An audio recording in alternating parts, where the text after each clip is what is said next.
Warning, the Stone Age Gamer includes a lot of bad language. Cover your mother***ing ears.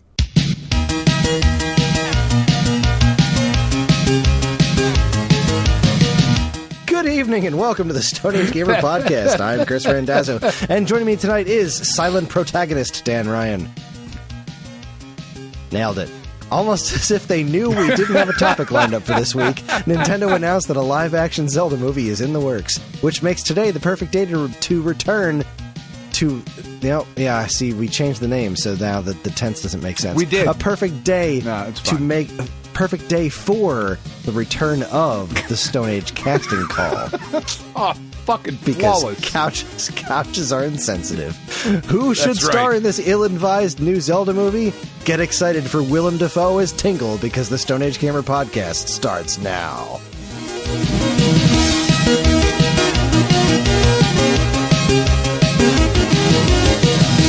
Fuck, Tingle wasn't on the list, but that's a pretty good one. God, I would watch Willem Dafoe's Tingle. The outfit. Oh, all day long. Hi, everyone. This is episode 489. It's the week of November 17th, 2023. How you doing, Dan? Oh, man. I don't know, Kris. It's been a long week. I know you were saying you're not feeling well and you're not sleeping through the night. And I complained last week about my my sleeping as well. And it hasn't gotten a ton better this week. I think, like, it's one of those. I think maybe I have like arthritis, and that feels really fucking old. But I think that's a thing that I might be like headed down that road, because I don't see this getting any better anytime soon. Like, I woke up a couple times this week, not every night, but a couple times just when I'm fucking sleeping. Like, I wake up and my entire left side is on fucking fire. Like, my shoulder and my hip and my knee, and I just wake up and I'm just fucking angry about it. You know, I'm like, what the fuck is happening? This is ridiculous, dude. Like, I'm not that old. Shit. So, I don't know. I definitely fucked something up in my back somewhere along the way, and when I'm sleeping, there's like, I'm putting pressure on, I don't know. I gotta go to like a fucking chiropractor or something. I don't know. It's been annoying this week. Yeah, I hear that. Yeah. What about it's actually? Because you don't realize when you're young that throwing your body at the world and seeing what happens, which is how I've gone through most of my life, was not setting my future self up for a pain-free existence. I mean, I have done serious damage to a lot of my pieces throughout the years. Like, I don't know if I've mentioned this before, but I have broken or fractured, like if you combine the two, I have done that to my left ankle 9 times. I can do it, and I can do it 9 times. And I've done it to the right ankle 7 times. I've torn ligaments and cartilage in both of my knees. I've broken like all of my fingers, a couple toes, my wrist. I've dislocated my shoulders multiple times. I've had multiple concussions. Like, I threw my body at the world to see what the fuck would happen. And, I'm fucking paying for it now, man. And like, what really sucks is that I never, in all the injuries that I've had, like stitches, casts, all that stuff, I never ever hurt my back. Like, my back was never the thing that I fucked up. And now, like, I can feel the pain is currently in my back.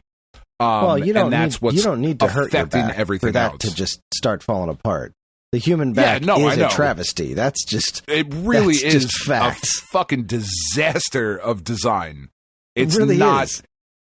It's not what you want. If you were to design it again, taking care of it, and there is no taking care of your back. It's just going to stop fucking working. It is built to fail. So, yeah, it's been a pain in the ass, and it's one of those things where, like, as we get older, the recovery time is just so much longer. Like, because usually, like, if I would hurt myself or whatever, it's like whatever, it'll be a couple days. But now it's like it's a week, it's 2 weeks, it's whatever to fucking recover from shit. So I don't know, just a pain in the ass. Not happy about it. Being old. I got some stories to tell. In the old and curmudgeonly department, things kind of took a forward movement. Besides us all being sick, I've been putting a lot of effort into my health lately, and it has been paying off to a degree. Me and to an extent the kids. I've been making them do this with me sometimes. I think I mentioned on the show before where I was doing some really light exercises, but doing them every day. I was doing just push-ups and sit-ups. I've now added some light weights and squats and stretches in addition to push-ups and sit-ups every day. And I'm up to 8 reps on everything. Again, it's only a couple of minutes, and I've had the kids doing that with me before we go to school most days. Like, I'll do a couple, like 3 or 4 days a week. I'll make them do the exercises with me. And Karen asked to get involved in that too. And, she's starting extremely low, but that's the point. That was the whole point. That's the point. Yeah. It's we're not out to do anything crazy here. Like, if you can do 1 push-up, then that's where you start. Once 1 push-up becomes easy, move it to 2. It doesn't matter. As long as you're doing something, the goal is to just do better. Not to do amazing, let's just do better, because we're not getting any younger.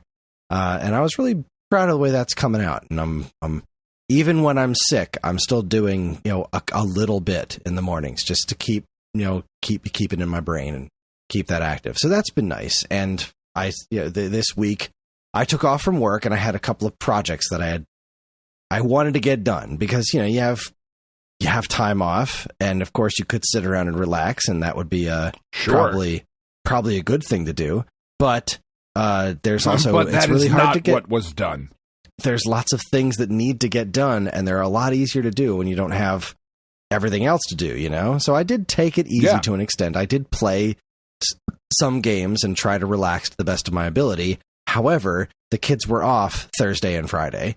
So I had Monday, Tuesday, Wednesday, but I only had the mornings because, then the kids get off school in the afternoon. And then Wednesday, Karen was out of town, so I had the kids by myself Wednesday night and half a Thursday. And then on top of the projects that I needed to get done. So it was really not a restful week in any way, shape, or form. But it was an accomplishing week. I had a rear view mirror on my car that needed to get fixed. And I fixed it probably not the way that was intended to, but so like the glass shattered, but it was like all still in there and everything worked still fine. Like I could still move the mirror with the controls in my door. So like none of the electronics were damaged. Like something hit my car when I was parked, and like the mirror, the mirrors fold in on some cars. So the mirror was folded in, like something had hit it and just smacked it against the car hard enough that it cracked the mirror. And it was cracked in like a bajillion places, so it was not usable. It was kind of dangerous to drive with. So I saw that you could just order the replacement glass. So I did that, and the glass came in, and I was trying to get the old glass off, and it wouldn't budge. Like I couldn't get the glass off.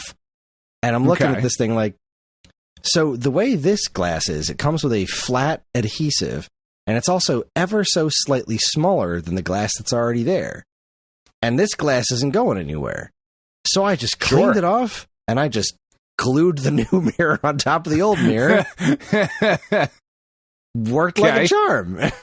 And it's brilliant.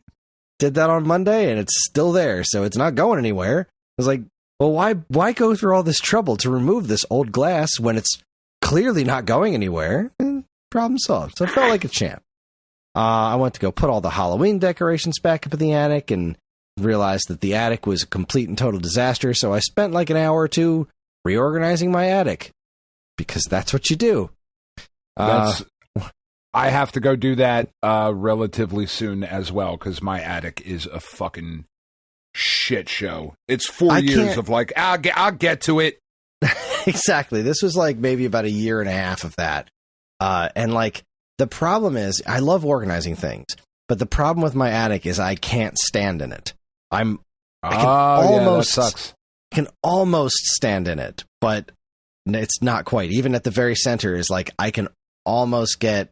I'm like maybe about 6 inches away from being able to stand up in it. So there's no comfortable way to move around. It's always 6 inches. So I got to crawl everywhere, which is why I avoid cleaning the attic. But this was it just gotten to that point. So I did all that. I'm prepping for a yard sale we're doing next week. So I kind of jiggered a little bit of things in the garage. I went over and helped my mom out. And oh God. All right. So my dad smokes a lot of weed, like a lot. Sure. And he does it in the garage where there's absolutely no ventilation. Now, I had these shelves, these like plastic rack shelves that I bought eons ago in my old house in Elmwood Park. And we didn't have use for them anymore. And my mom was like, set them up in here. We'll put shit on them. And then every time I find some sort of use for them, like, all right, well, I'm going to take some of these back, and in payment for that, I will reorganize things so that it's not a burden to you. But the last time I did that was before my dad got the medical marijuana thing, so it used to just smell like a garage. Holy shit! I was in that garage for like an hour. And I swear to God, I couldn't. You've never breathe. been so high in your entire life. I've never been so high in my entire life. It was brutal. Like, it was hard to breathe, and it's like it wasn't like he was just in there. It's just like the stench of weed in there was so hot you could poke it with a goddamn fork. So that was really rough on my lungs. That didn't exactly help with my health situation. No. But the big thing that I really wanted to get done this week was replace my kitchen faucet.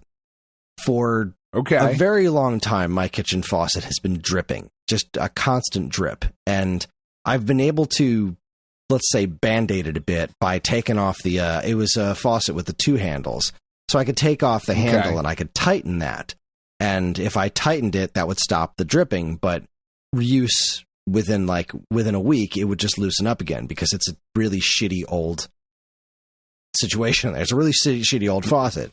And it needed to be replaced, but it's one of those things. It's like, all right, well, plumbing is one of the things that I don't like to fuck with. Plumbing and electric, there's just so many things can go wrong. But Mike Sheridan often. Yeah. What? No, and plumbing is one of those things that can go wrong, and they do go wrong quite often when you're fucking around with them. Indeed. But Mike assured me that changing a kitchen sink faucet wasn't going to be a terrible, like, it's not that hard. It really and I was isn't. like, I'm going to do it. I'm going to watch the YouTube video. I'm going to get this figured out. Shouldn't be a problem. And I'll have the time to do it because the kids will be at school and I'll be off work, and I'm just going to dedicate whatever time I need to. Shouldn't take too long. So I bought the faucet. I picked one out that was on sale at Lowe's. It's a single faucet instead of a single handle instead of 2 handles, right? So I'm going from the 2 to the 1, and that should make it a tiny bit more complicated, but still shouldn't be a problem. But not by much, yeah. Yeah, exactly, not by much. And so I go and I buy the faucet, and I come home and I'm raring and ready to go. So since we moved in, there's been like a moisture problem underneath the sink because the faucet is a piece of shit, and the vegetable sprayer that was on the side would leak. So every time you use it, or every time you use the sink, really, some leaking would come down there. And it was a known issue when we moved into the house that like moisture will collect down there. It's nothing serious.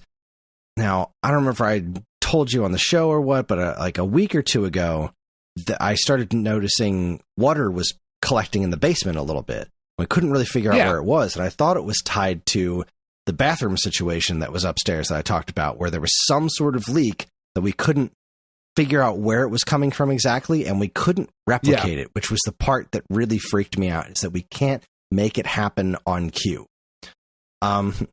So I go to start installing. I found out where the water was coming from. I go to start installing this thing, and I start removing the things from underneath the kitchen sink, which we don't really use that often. There's like a box of garbage bags, like as soon as you open the door, but there's a handful of cleaning products behind it that we almost never touch. So I remove the box of garbage bags and our dish detergent, and there's just mold and sitting water. Oh, boo. Which is exactly what you want to see. Yeah. So no, I'm like, that's it. Okay, this is pretty fun. So something, this is more than just the leaking of the vegetable sprayer at this point, right? Because that's not that much water. This is gross. So I take all the stuff out, I clean the whole thing out, and I'm like, all right, now it's time to figure out where this water is coming from. And so I turn on the sink, and like I'm not really seeing anything happening, but I can see where the water is collecting. And so it's got we have a garbage disposal, and then we have the drain with the U-bend, right? And then that goes straight into the floor. Some of them go out to the wall, ours go straight into the floor. And so I go to grab that pipe to feel if it's wet, and it disintegrates in my hands. Found it. Found the problem. To fix to the put newel it a post. little bit more I grab it and it feels weird, and I poke it and my finger goes right through it like it's paper mache. Ooh. And then I kind of run my thumb up a little bit to see, oh, is it just this spot, or is it, no, it's the whole damn thing. Okay. Nope. It's, wow, what the fuck, man? Like, you would think that there would not exist a material you would use for plumbing that has that as a failure possibility. You would think that. Like, you would think so. But apparently one would be incorrect. It's a fairly common thing that happens in older sinks. So I call up Mike. I'm like, so Mike, this happened. Took a picture of it, and he was like, yeah, I've seen that. You fucking said it was going to be easy, you prick. It's like, yeah, I've seen that. I'm thinking like, all right, this doesn't look that complicated. He's like, no, call a plumber. Like, even if you just replace that one thing, you just go out and get that pipe and replace it. You don't know what else is going on down there. You don't know how far the rot goes. You need a plumber. Yeah. Call a plumber. So I call up I internally panic a little bit because I hate trying to track down like, all right, well, what's a good plumber? What's a good electrician? What's a good contractor? You know, because I've had shit luck with contractors in the past. Now, this is the part that I look back on fondly. Because I think I had mentioned either on or off the air, one of my daughter's moms, or a woman named Erica, good person. She is a property manager, and she knows how to find plumbers and electricians and stuff. And I didn't think about theoretically that good until ones. Way later. In fact, I was telling her the story when I went to go pick up the kids, and she was like, I'm a property manager. I could have told you which plumber to call. Boy, I wish I had thought of that, but I just poofed right out of my head.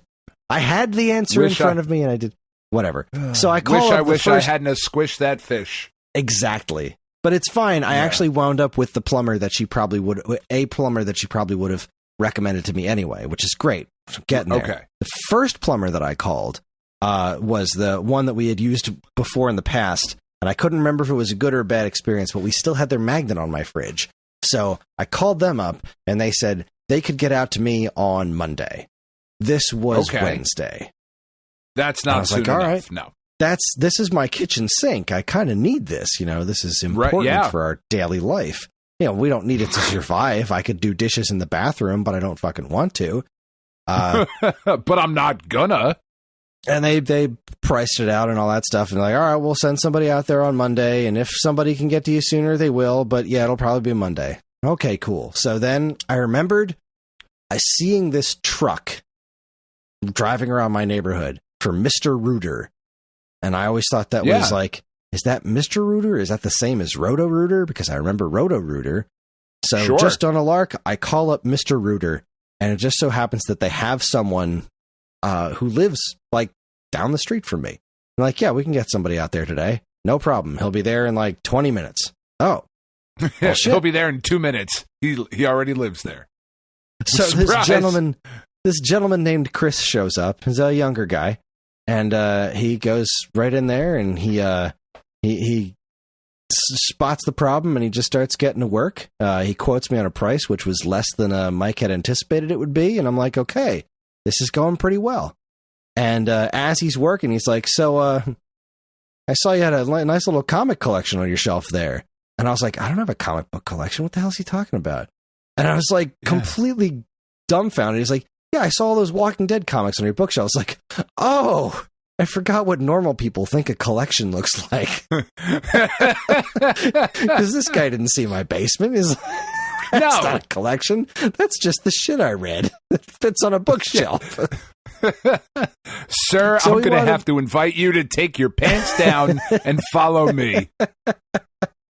So we wound up having a really fun conversation about comic books, which transitioned into video games and movies.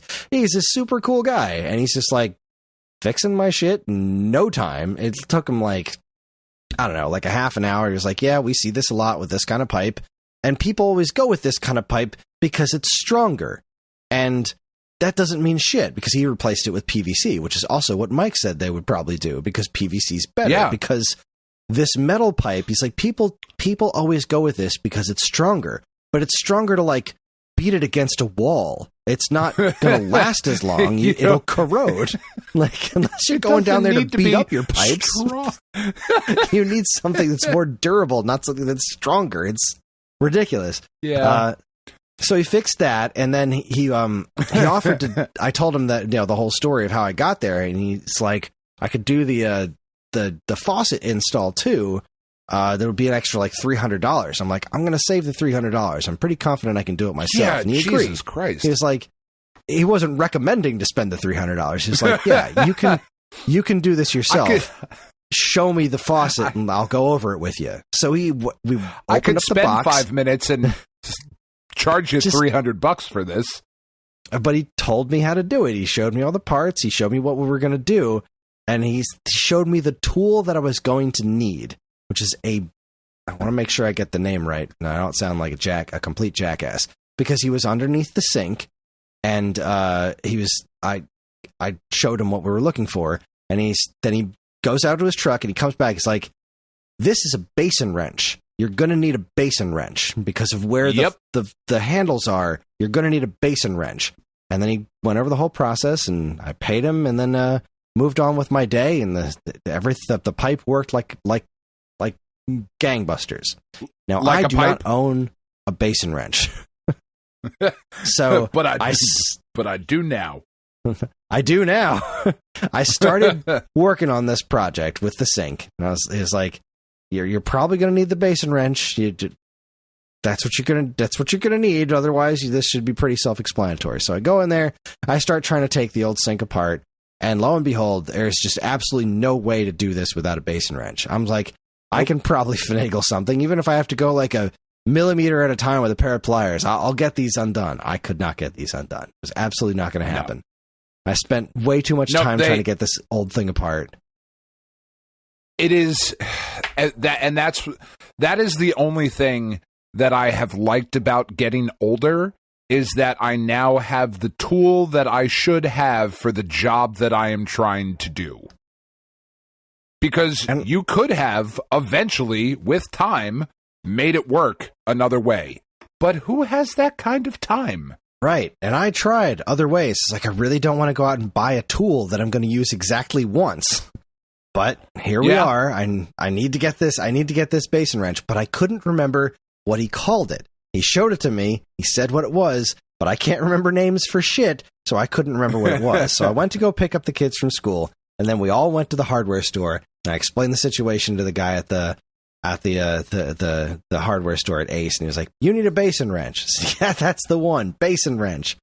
And unfortunately, it was only $20, so I got the basin wrench. I came home, I installed the faucet, and it works like a charm. But holy shit, that was supposed to be like an hour, and it turned into my whole goddamn day. Because because life. Yeah. Because the joys of homeownership. That's why you don't open the wall. You don't open the wall. Now, speaking of opening the wall, Oh. This gentleman here had a really good thought on the sink problem, the bathtub problem having upstairs in the bathroom. Right. I explained to him what it was, and I showed him the video I took of the actual leaking happening, and he was like, and you can't replicate it, right? It just happens sometimes when your kids are in the shower for a long time. It's like, yeah.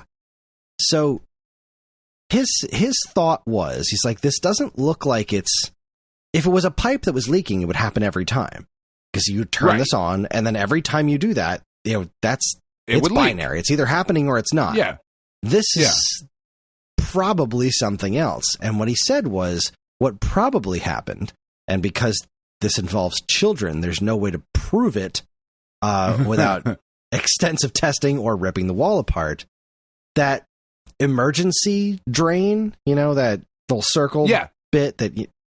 Yep. It's possible that if John was taking, I don't know, a shower for about an hour, and he had closed the tub drain so that he could make a little swimming pool for himself, and he just kind of let that ride for an hour, and then the water started coming through the emergency release, that's not hooked up to plumbing. That's just an emergency, oh shit. And that probably just went right through the walls and right down there. Oh, so before, the water in the basement was coming from the sink in the kitchen. I'm sure you figured that out, but I forgot to point that out. I did.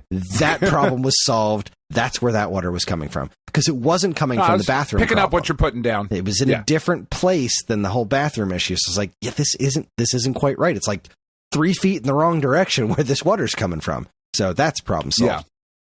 And also, if, say, a kid was taking a bath and they filled up the bathtub to a decent amount, but then they started swooshing back and forth and making big tidal waves that kept flowing into that thing, that might cause something to leak. And like, you know what? That sounds like it's a pretty plausible situation there.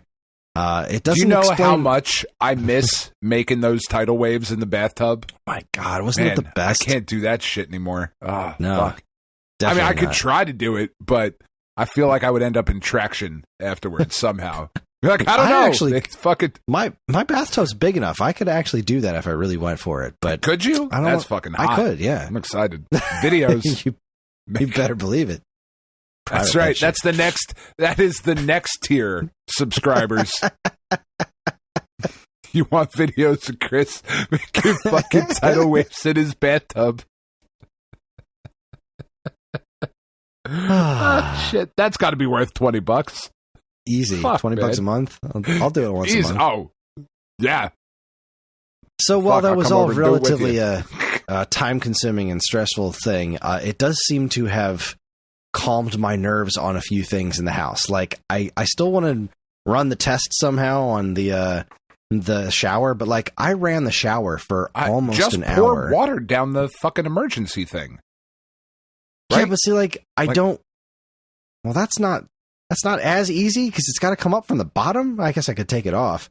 But, like, I don't want to get that any more wet than I have to. I think that the safer test would be to just run the shower for an hour and see what happens. But I did that once and I couldn't replicate the problem. So I kind of feel like it's solved. I'm just going to kind of put that in the back of my mind for a little bit. Done and dusted. Taken care of. Done and dusted. Ah, good times. So the other thing I was trying to do this week is, and you helped me out with this a little bit.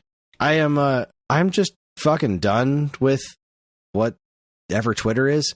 I feel like I kind of have been for a little while, but the changeover to X has just really made everything worse. And social media in general hasn't been bringing me much in the way of joy. And what I use it for is news, right? I want to see things as they happen. And I was just like, it's time to make a change. I need to just kind of generally be off social media more than I am. And so I switched over to RSS feeds. They're my favorite. That's been pretty fun. It's been working out pretty well so far. I set up one app that turned out to be, I liked some things about that app more than the one that you told me about. I don't remember what it was called. I had told you about it, but it unfortunately had the side effect of, like, after you have 50 articles, you have to pay. I was like, well, that's not going to work out for me. But and 50 articles on an RSS feed is like 20 fucking minutes. Yeah, it's kind of nothing. So that didn't really work out for me in the long run. That said, I did like the way it laid out. Like, it was just much easier to tell which site the news was coming from.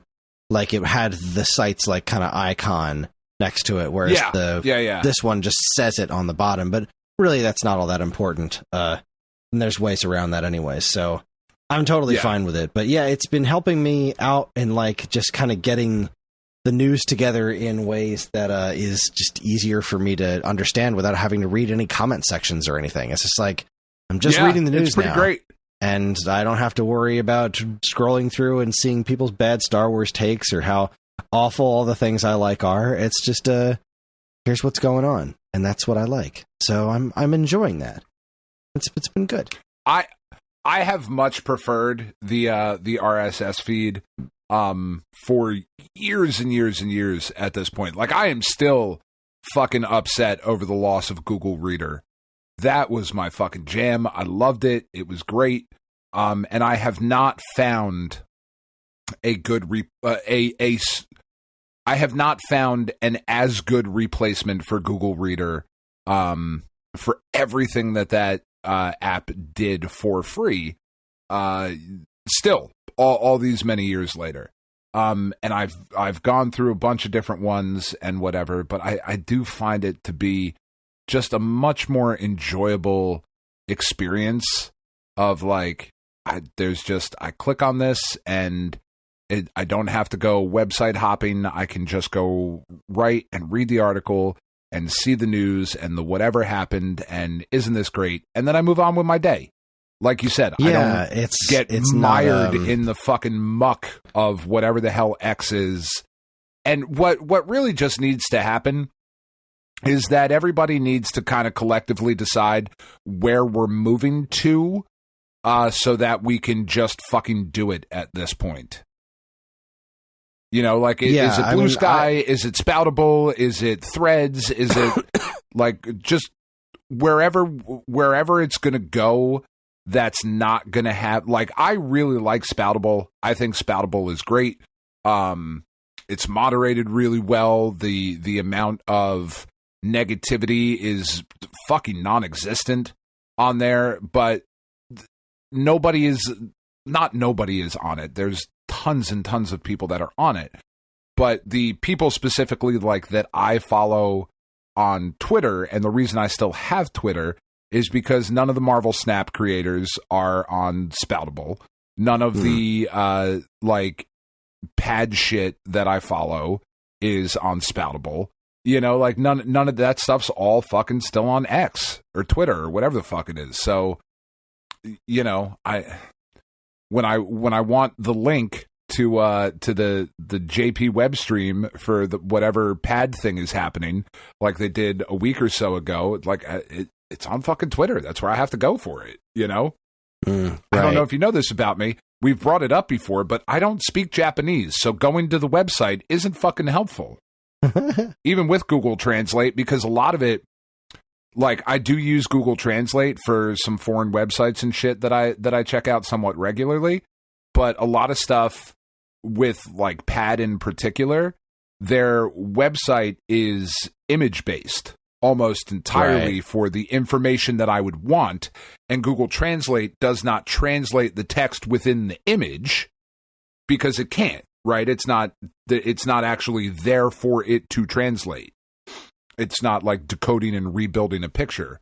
So, like, it's just completely it's a unhelpful. picture of words, not words themselves.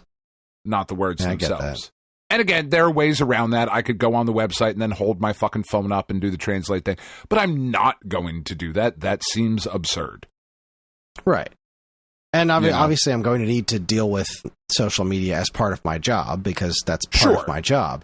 But just in my downtime, like, every time I sit down, I'm like whipping out my phone and just scrolling, doom scrolling. And I just don't want to do that anymore. I don't want to be beholden to that anymore. So just, I've got my news feeds, and every couple of hours or so throughout the course of the day, I'll take a quick peek and see what's going on in the news, and then just move about my day. Yep. Just move on and be like, all right, I know what's up. And I I have found it to be a much more enjoyable way to experience the world of the internet. Indeed. Getting news from sources instead of people. Instead of randos. Because people are assholes. They're the worst. Most of us. They really are. So what have you been doing, huh? What have you been playing any games this week? Oh, man. Mostly Mario Kart because the kids have had off all week. My kids' district gives them a fall break, which is this week, which is crazy. Like, they give them the fall break this week. They have a full week next week, and then the week after is Thanksgiving. So it's like, what the fuck? Just give them the whole week for Thanksgiving, you assholes. Like, why are you making them go 2.5 days? Anyway, so they've been home, all day. So when I get home, they just, with the new Mario Kart courses that came out, they're like, can we play Mario Kart? I'm like, yeah, fuck it, let's do it. So we've been playing a lot of Mario Kart. I have played a little bit more of the new fucking Star Wars game, which is still really, really good. I like not enough to make any sort of progression. Because I was still trying to finish up the Hat in Time DLC from last week. I'm almost finished with that because after you get through the Yakuza Metro, there's a fucking, god damn it, it's adorable. There's a thing called Seal the Deal, and like I'd never really even thought about what it is, but like you go on a cruise ship and it's piloted by a walrus, and everybody that's working there is seals, and they're adorable. It's just fucking so cute. So, like, making my way through that. And the new season of Marvel Snap dropped. So, messing around with the new card, Miss Marvel, has been cool. Like, she's a pretty dope card. I am enjoying playing with her. And Pad in Japan just brought back the Marvel collab. So there's a ton of new cards that just dropped on Japanese Pad that are really fun, like combo cards that are like Spider-Man and Venom, and it's like, oh, this is awesome. Like, I love playing with these cards. I love the fact that they're here in this game that I like, because I hit a milestone on my North American Pad this week, Chris, because it was the 11th anniversary of PAD. 11 years in North America was on the 8th. Okay, so that was Wednesday. On Thursday, the 9th, was my 3,000th consecutive login day for PAD. Which is just fucking absurd. Like, it's just that's a word for it. Absurd. And, like, I showed it to Tiff, and she was like, what is the opposite of aroused? That is what I'm feeling currently at this moment. And I was like, you know what? Fuck you for shitting all over my hobbies. That's not cool. I don't shit on you for your things. But I do see your point. It's a bit much. I get it. It's a bit much. But yeah, the new Marvel cards that are in Japan are really awesome. And I'm still hoping, perhaps foolishly, Chris, that the Marvel collab will eventually come to North America, even though we got an original run of the Marvel collab, but it was all reskinned with like gung-ho characters. I am hoping against hope that at some point they will reskin the reskin with the original skin, and it will be the fucking Marvel characters in North American Pad. It's not going to happen. I want it to. And we watched seems Loki. Weird because Marvel's such a thing in America. It's kind of an American thing. It's a super American thing. It did seem weird. If you watch the next time, if I remember that the North American Pad team puts out a hype video for the month, I'll send you the link, and you'll maybe understand why they didn't pony up the money for Marvel, because it doesn't feel like they, like, I'm shocked, honestly, that it's still running at this point. The investment that they have made seems to be non-existent. Like, I don't know who is keeping this game afloat, because I certainly don't spend nearly enough money. Like, I used to spend a lot more on pad, and it was never crazy to begin with. And I know there are people that spend a fuck ton of money on this game, but I can't imagine that they're enough to keep Marvel it running. money. But it's not fucking Marvel money, that's for damn sure. But did you watch Loki? I did. What did you think? I thought it was fucking incredible. As did I. I really enjoyed it. I thought, like, the fucking character arc that Loki has gone on. God damn. I was reading something today about how somebody was reviewing it, saying that his time out. Spoilers? Do we need a spoiler tag here for anybody who hasn't seen Loki yet? Yeah, I mean, why not? It couldn't hurt. Okay. All right. Spoilers. Warning for spoilers. Loki. Even though by the time you hear this, it'll be a while from now. But still, spoiler alert. But anyway, I was reading something, and someone was saying that they thought that Loki's characterization is like turned to the kind of person he is now. Doesn't make any sense, and like turned on a dime or something. And, like, we didn't get to see the journey, and like, what the fuck are you talking about? Like, that happened in season 1. Like, he became more of this person as he saw all kinds of things and met Sylvie, and like, this is nonsense. Like, I don't know what you're talking about. This is it was a very believable character arc. He went into the series as this one character, and then he saw all the things that happened and gradually became what he is now. Yeah. Also, this isn't like, and I think maybe, unless I have misunderstood it tremendously, this is not Avengers movie Loki. This is a variant of that Avengers movie Loki. Like, as soon as Infinity War or Endgame, whichever fucking one it was, where they're going back in time, as soon as Loki picks that shit up, this is now a variant Loki. Like, MCU Loki is still killed by Thanos. Right. Or whether he's killed or not, like, we assume he's dead. He doesn't necessarily have to be. Because there was never, like, I don't know, like a funeral or anything. Like, not the way they did it for Tony Stark. Like, it's very obvious Tony is dead. You know what I mean? Right. And I mean, the scene was certainly filmed for us to be like, Loki's dead, because that was a lot of the discourse around the show, was like, all right, well, how is there going to be a Loki show if he's very dead?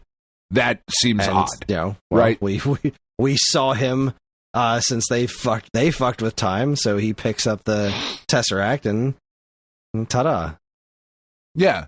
So, I mean, even if you want to say that, like, it's not a proper characterization for the villain Loki that we saw, like, okay, but that's why it's a variant. Like, all of this was very clearly explained.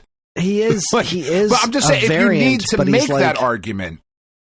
If you need to, yeah. But, like, at the same token, like, he is a variant, but he is that Loki. His life was identical up to that point, so that's still the same. Yeah, up to that point. So this had that Loki that died gone through these same experiences, that would have been his path. He's not like Sylvie is he's not like a Sylvie style variant where it's like the or same an alligator effect, or an alligator, right? But regardless, yeah, that's just silly. Just silly. Yeah, it really, like, it almost feels like people who watch, because, like, I consider myself pretty knowledgeable on, like, sports, right? I've been watching sports a long time.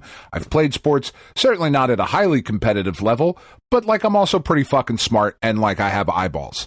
So, I've been watching the Giants for the last 5 years with their quarterback, Daniel Jones, who's fucking awful. He sucks. Like, he sucks on toast. And if you have questions about a quarterback 5 years into his career, like, if you don't know if he's the quarterback of the future 5 years into his tenure, then you know whether or not he's the quarterback of the future. You know what I mean? And like, I'll see things where people are like, it's just, Daniel Jones is this really great quarterback. I'm like, what the fuck are you watching?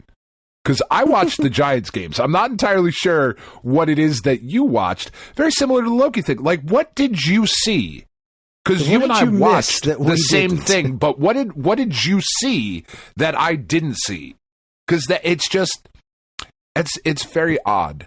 The character arc of where he started to him holding a Yggdrasil-like multiversal tree together is fucking bananas, honestly. It is. But it was all earned. It all made sense getting to that point. And it even going as far back as saying that he was born for the throne.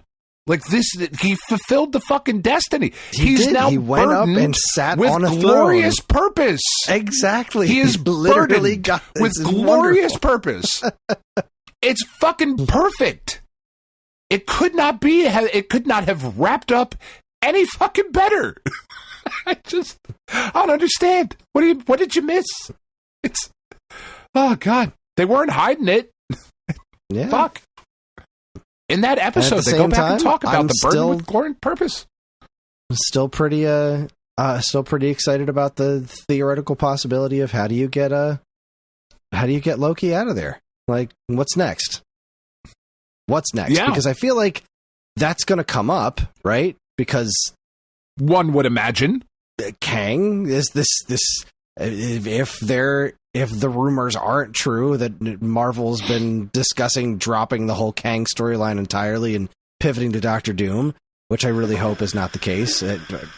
Seriously, I think the whole rumor is ridiculous because, like, just if he's really that big of a problem, just recast. Like, yep, we're already dealing with multiversal stuff. I just recast. It's fine. Well, nobody's forgotten Terrence Howard, right? We all remember Edward Norton. Who? Like,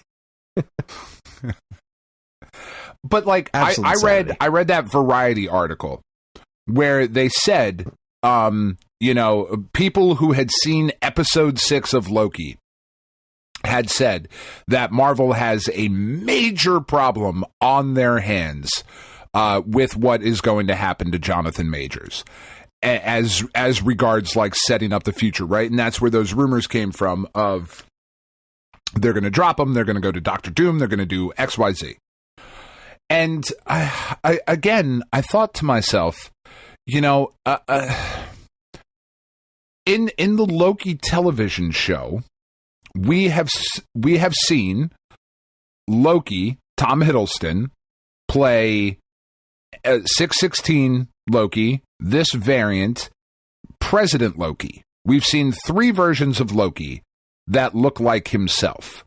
We've also seen Sylvie, a child, an old-ass man, a fucking alligator.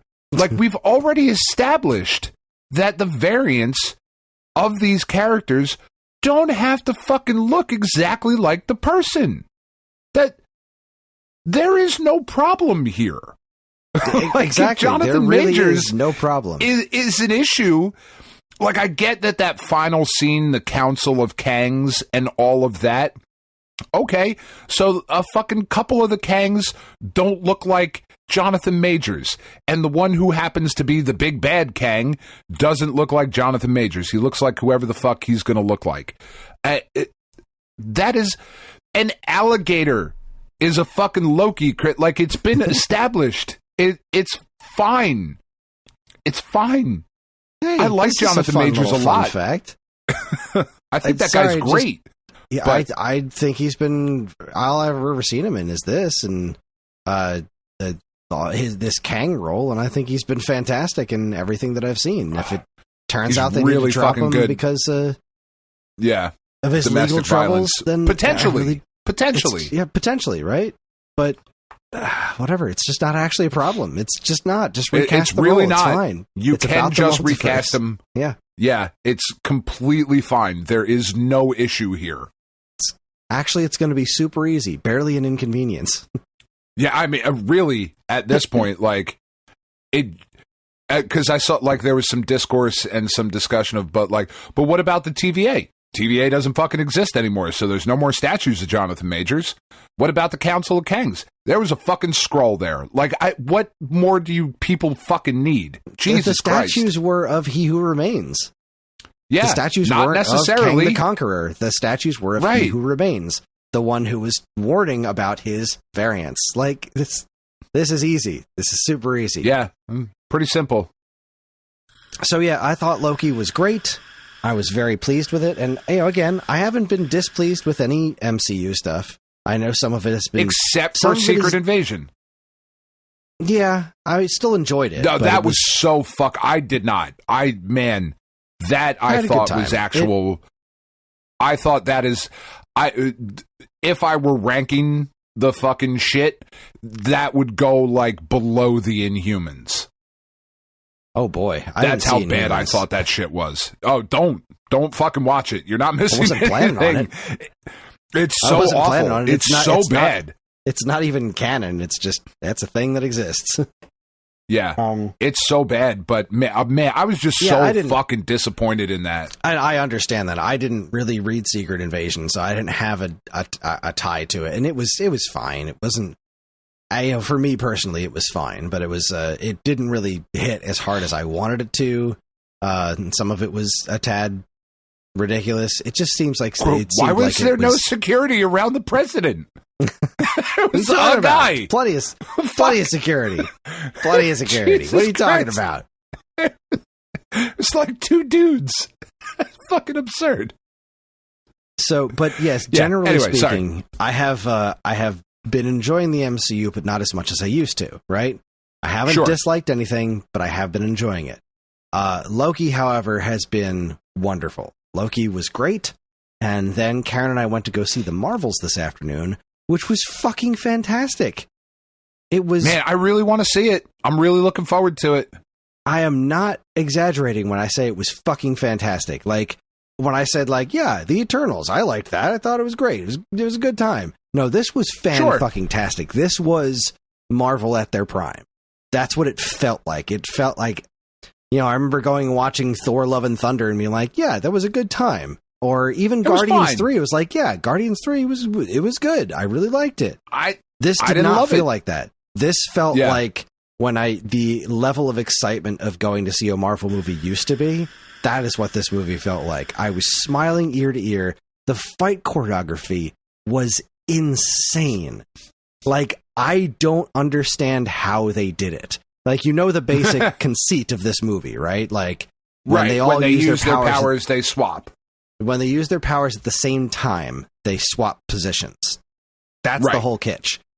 And they incorporate that into the battle sequences insanely. Like, I don't know how they kept track of this shit. Like, when you watch it, because you're somebody who can appreciate a good fight scene, when you watch I certainly can. I feel like it's going to make your head spin. Like, how meticulous did you need to be to get these moves right? Because, like, at a certain point, as you would expect, here's more spoilers. I'm not going to spoil much for you, Dan, because you haven't seen the movie yet, even though I know you don't care quite as much. But, as you would expect, there comes a point where the three of them, train to work together, like within this limitation. Like, okay, obviously, we need to get good at doing this. And then they get into some fights where they are intentionally swapping positions mid-battle, and it's fucking nuts. It's just so cool to watch. Would have been... That is not at all a spoiler. I would have been disappointed if it didn't get to that point. Like, that is such the natural progression of that ability, or whatever you want to call it. And thankfully, it doesn't take them long to get there. Don't. It's not like it's the end of the movie and they finally get the hang of their shit. Like, it's like the second thing they do. It's like, well, we need to get this figured out immediately if we're going to do anything. So let's get at it. So let's fucking figure it out. Iman Vellani as Miss Marvel continues to be an absolute joy. She's so much fun to watch. This is the best Brie Larson has been. Like, not that I liked Captain Marvel, but like, she didn't floor me. I thought she was great, but she didn't floor me. She was really good in this. Like, she had a great presence, and all three of the main characters, her, Monica Rambeau, and Miss Marvel, all had great chemistry together. And, the villain was pretty cool. Not like it. We're not talking like Thor 2 villain, where it's not where it's also she's also not Loki, but she was pretty interesting. And the story made enough sense. I feel like it made plenty of sense even if you hadn't watched the shows, like, because they didn't call back too much information from the shows. There wasn't a whole lot of callbacks. Okay. Characters appeared, but it wasn't like, hey, remember this specific thing that happened in the show? They really just kind of covered their remember bases this weird quickly. thing from Hawkeye? Like, oh shit, I don't. Like, when Carol sees Monica for the first time in forever, right? Because the two of them hadn't seen each other in years, as we learned in WandaVision. Yeah. She's just like, she just asks, when did you get powers? How'd that happen? She's like, I went through a witch hex and now I have powers. That's like, oh, yeah, that's what happened. That's really all you need to know. That's all you need for this movie. It's all you really need to know, because it does play like a sequel to both. It plays like a sequel to Captain Marvel primarily, and more of a follow-up to WandaVision and Miss Marvel. And it just worked so well. But oh boy, then they hit with the post credits. There's one that's actually the end of the movie. Like, it's not post credits. It's just, here's how they end the movie, and then there's a mid credits scene, and both of them are like head spinny stuff. They're not like, say nothing. I'm not saying anything more other than, like, I'm not talking like Hercules shows up, and wouldn't it be cool if they used that character again someday, but they probably won't. Like, they made some promises. They're like, okay, so we're making moves now. Okay, we're moving towards something. Excellent. And that's all I'm going to say. Okay. I'm into that idea. Yeah, pretty exciting stuff. No, I really thought the movie was excellent. And if you used to like the MCU and you've kind of fallen off it in Phase 4, watch Loki and watch The Marvels. And I think you'll be very pleased. Yeah, I think that's kind of the thing. Like, you don't have to watch all of it. No, you really don't. Watch a YouTube recap. Don't. If you really want to get caught up, but you don't want to watch the whole thing, watch a 5-minute YouTube recap. You really can. You'll be all right. You will be just fine. You'll be okay. But this really just proved, like, both Loki and the Marvels both just proved beyond a shadow of a doubt that superhero fatigue doesn't need to be a thing. It's that the quality of the movies hasn't been what it used to be. They're just not as, there's too much content that's not as good. And while I would argue that some of the content has been extraordinary, I mean, I get why people didn't like She-Hulk. I don't agree with those people. I thought She-Hulk was a fucking blast. I disagree. Yeah. Like, I hardly disagree. Entirely, I thought that show was great, but like, yeah. Okay, I understand the gripes. Sure, that level of fourth wall breaking is a lot. That is a show that really didn't take itself seriously, but it wasn't supposed to. Not everything has to. Right. The end of the show it's okay if it doesn't. It really fucking was. I loved it. I loved it. Love that shit. Oh god. But I've just been a real happy nerd. Real happy nerd about that. That's Loki awesome. was great. Captain Marvel was great. The Marvels was great. Go see it. And also now watch Gen V and get real sad. See, that's on my list. That show was fucking dope. It was so good. But I really boy, like oh the boy, boys, and I want to catch it. It's on my list. We did though. I would argue that it is. Man, I don't know how much of it is going to impact the next season of The Boys. I would argue, if you are a fan of that show, though, that this is essential viewing. That's what I'm gathering. So Karen and I think, are going to throw it into our rotation. But Invincible is also back. So we watched the first episode of that. So good. I am so good. I'm a little sick of multiverses. I'm not going to lie to you. It seems like everything's been hitting that pretty hard. You know, we had that Flash movie and the MCU, and Invincible is hitting the old multiverse, which, again, if the show wasn't so goddamn good, I'd probably be real pissed off about it. But it's hard to complain when the show is that good. So I was really upset that there was only one episode. I really thought they were going to give us like 2 to start with, but it just gave us the 1. Son of a bitch. But yeah, that was great. Puss bucket. Yeah, no, it was awesome. It was awesome.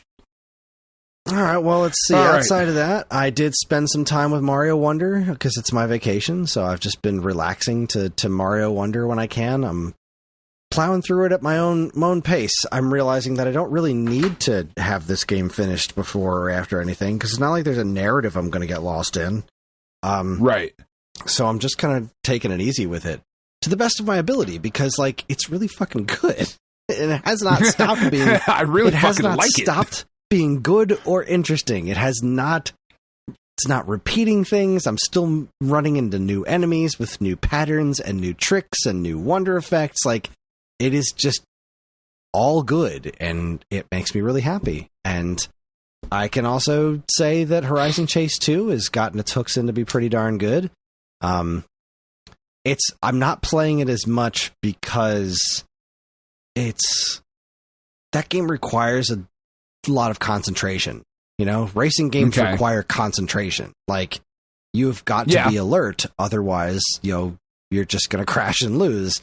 And I haven't been sleeping, so it's been hard to find times where I'm like... It's hard to drive when you're sleep deprived. Exactly. Like, I want to play Horizon Chase, but I probably shouldn't because I'm just going to get mad. But yeah, I have continued with Horizon Chase 2, continues to be great. And I'm picking away at the Vampire Survivors, the Mario Kart 8 courses we did.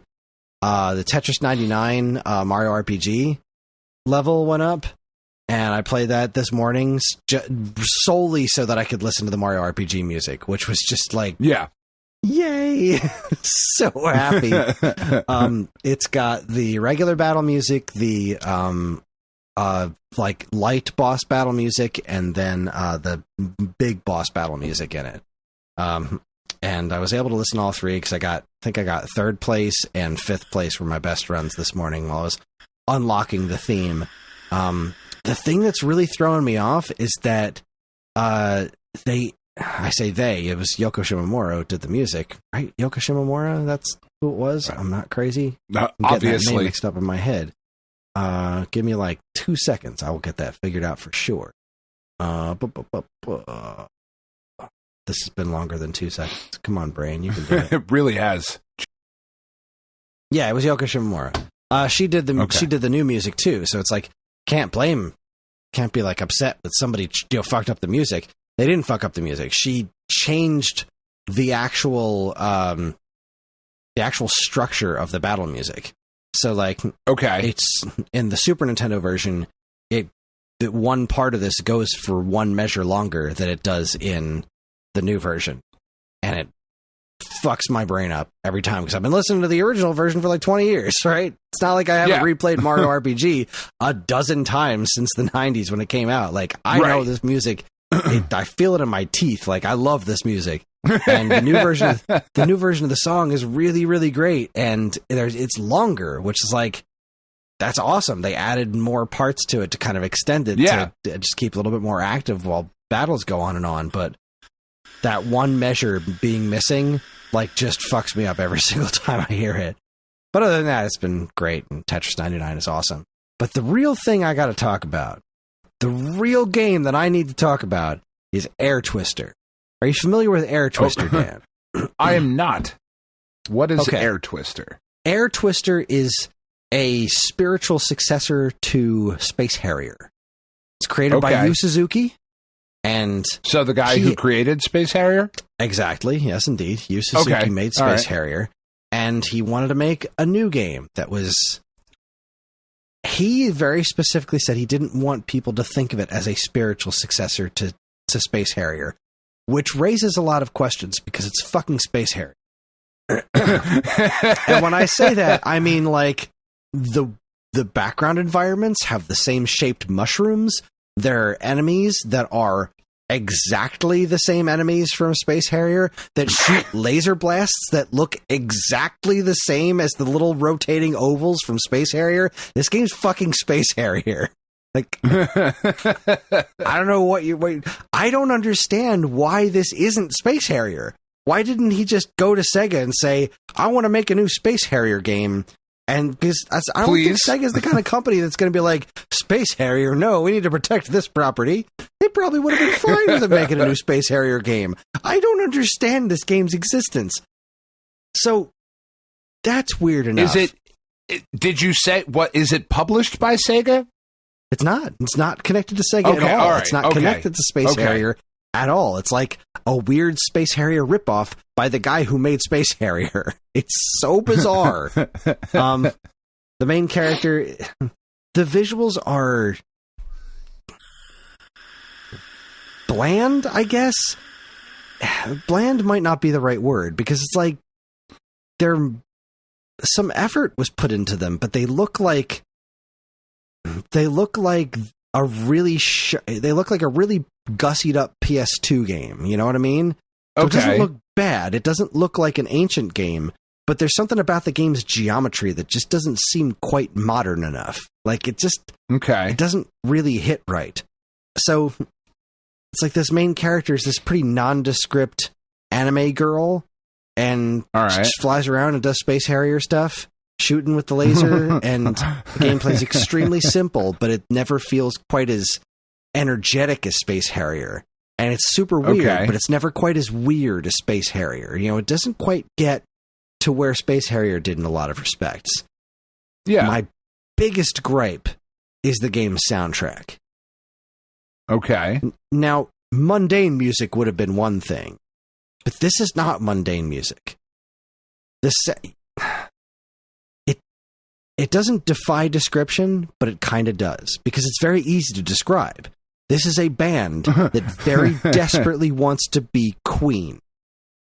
So much so that you can point to very specifically which Queen song they're ripping off. Like, oh, this is Killer Queen. Clearly.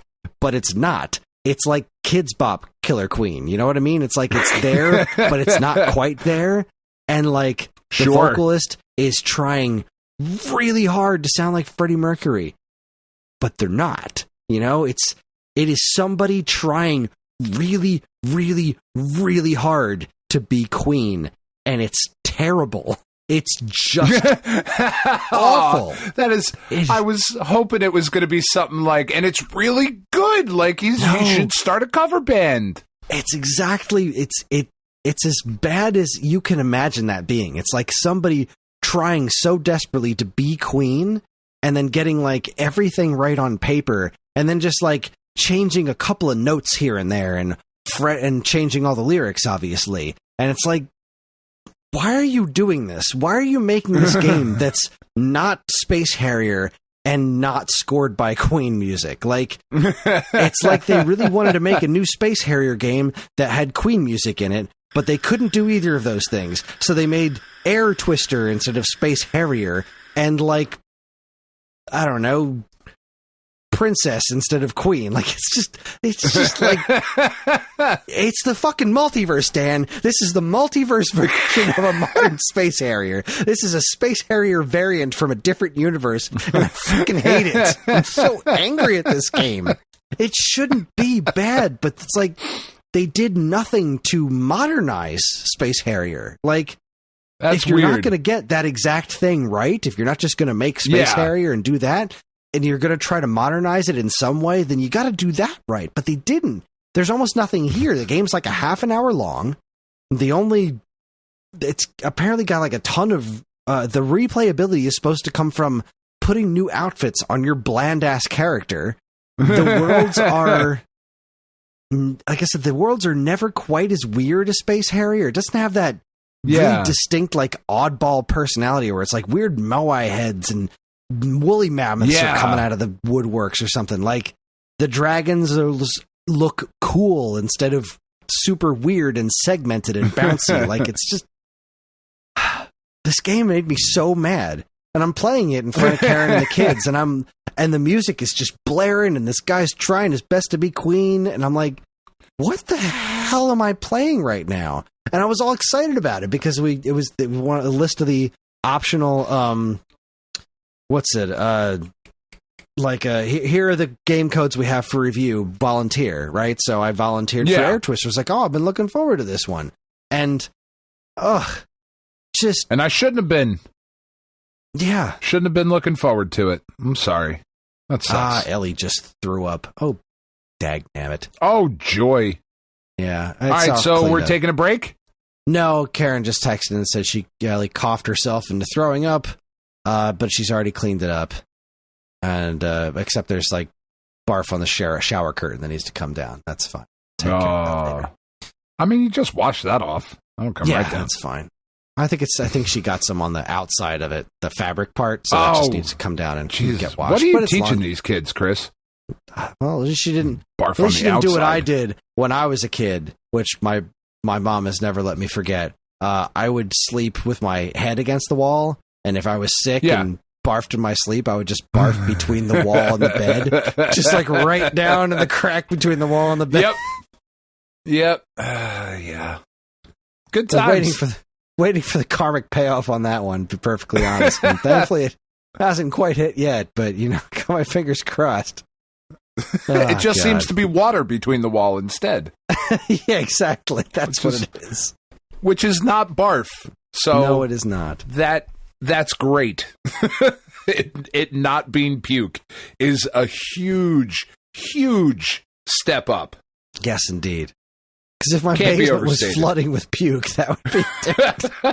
Oh, God. This poor girl, she's had a cough for like a couple of weeks now, and I took her to the doctor, and it's like she doesn't have an infection. The cough sounds like an infection, but it just seems to be allergy related. So he gave her some like Flonase and some different medicine. But I mean, it's only 2 days in, so we're going to stick with it. But her cough got really bad tonight.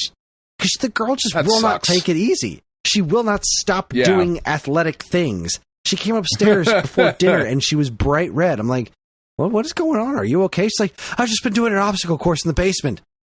Could you fucking stop, please? You need to get better. You need to rest, for fuck's sake. Your mom and I got kid the fuck down. We went out to go see the movie so that we could take a rest. Like, we're just going to go to a movie theater and sit down for an hour. You guys go. Like, we had my mom come over just to set them in front of a movie. Like, just watch a movie. And then, of course, the next door neighbor girls were here when we got home. And the three of them were playing around the house. I'm like, you don't have people over when one of your kids is sick. What are you doing? Come on, Mom. God damn it. It's fine. Everything's fine. But yeah, I guess we are going to take a break because that was the last thing I had to talk about. So, we're not going to take a break because we have a new segment. We have a new segment that we're starting. Oh, shit. That's right. I forgot. An hour and 20 minutes into the show. Yes, new segment. It's not going to be super long, but it's something I want to do. I used to listen to Side Scrollers. It was the Screw Attack podcast from way back in the day. I used to love that show. And one of my favorite things was when they would go into hard news because they would just like go over a handful of headlines from the previous week. And that's what I think is something we should do. We should be talking about the news because sometimes people go back and re-listen to older episodes of the show. And like, I think it would be fun to have us discussing what's going on in the world of video games during each particular week. So we're going to start a brand new segment right now called Week Old News. Because we record this show a week in advance. So all this stuff really is going to be a week old. So here you go, Dan. I'm going to read some headlines and you can react to them. We'll talk about them for a second. Nintendo financials came out, and guess what? Nintendo's doing pretty well. They're great. Yep, they're great. I'm fucking shocked. I know. Huge shock. Super Mario movie made $1 bajillion. And who would have guessed it helped sell a bunch of Mario games as well. Super Mario Brothers Wonder is the fastest. Super Mario Brothers Wonder has sold 1 bajillion copies already. It is the fastest selling Mario game in franchise history. Which, that's not surprising. I'm surprised it doesn't surprise you, because you were saying before that you didn't think 2D Mario was that big a deal. And I was like, no. 2D Mario is a huge fucking deal. I don't think it's a big deal. But it also doesn't surprise me that Nintendo people think it's a big deal. Well, clearly it's the fastest selling Mario game. No, I know that sounds really shitty. I don't mean it to sound as shitty as that sounds. Yeah, like no, that doesn't surprise me, especially with the number of Switches that are in the world and the popularity of the movie. No, that's not surprising. Yeah, it's already passed 4 million copies, and it's been out for 2 weeks. That's pretty big. That's a big deal no matter how you slice it. That's a big deal no matter how you slice it. It's a big deal. But yes, Nintendo is doing great. They've announced a handful of things along with their financials, including the Zelda movie is a thing that's happening, which we'll be talking about as our feature topic in a bit. But yeah, Nintendo doing pretty well. On the opposite side of the spectrum, it came out that Modern Warfare 3, which is here, was developed in just 18 months with a buttload of crunch. Big surprise. Who knew? Who knew? I don't know why. I really, at this point, I just failed to understand why there has to be a new Modern Warfare every fucking year. Just put out new maps. That's all anybody gives a shit about. Yeah, you're not entirely wrong. I know that the single player campaign is getting shit on left and right, probably for good reason. I don't know. I haven't played it. I can't speak to it. But I do know. If you just release new maps, you can't sell it for $70 a pop. And that's why they have to make a new one every year. But you could, though.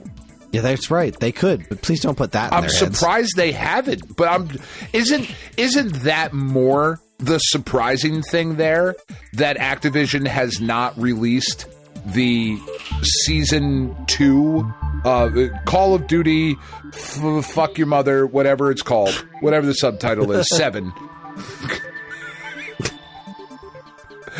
Call of Duty Fuck Your Mom, Chinga tu Madre 7. Siete, even. But with the new season pass, that's $60.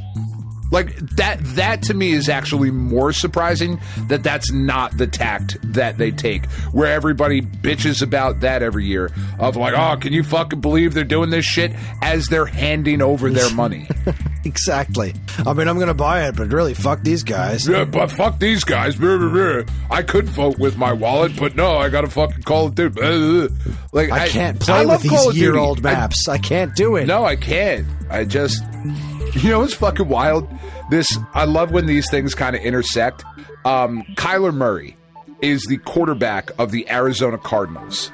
Okay, he appears to be, his public persona appears to be that of just a fucking twat. He just appears to be a twat most of the time, and he has been injured. And hasn't played a game for the Cardinals this year. They are having a predictably terrible season. They're 1-7. I think they beat the Cowboys, which nobody saw coming, which was fucking crazy. But Kyler Murray is back, and he is the starting quarterback for the Arizona Cardinals this week in their game against the Atlanta Falcons. Now, I listen to sports talk radio all the time, and I find it interesting that the betting lines that have come out on this game are shifting once people started to realize that the new Call of Duty came out this week. Because historically, Kyler Murray has played his worst games of the season when Call of Duty has come out.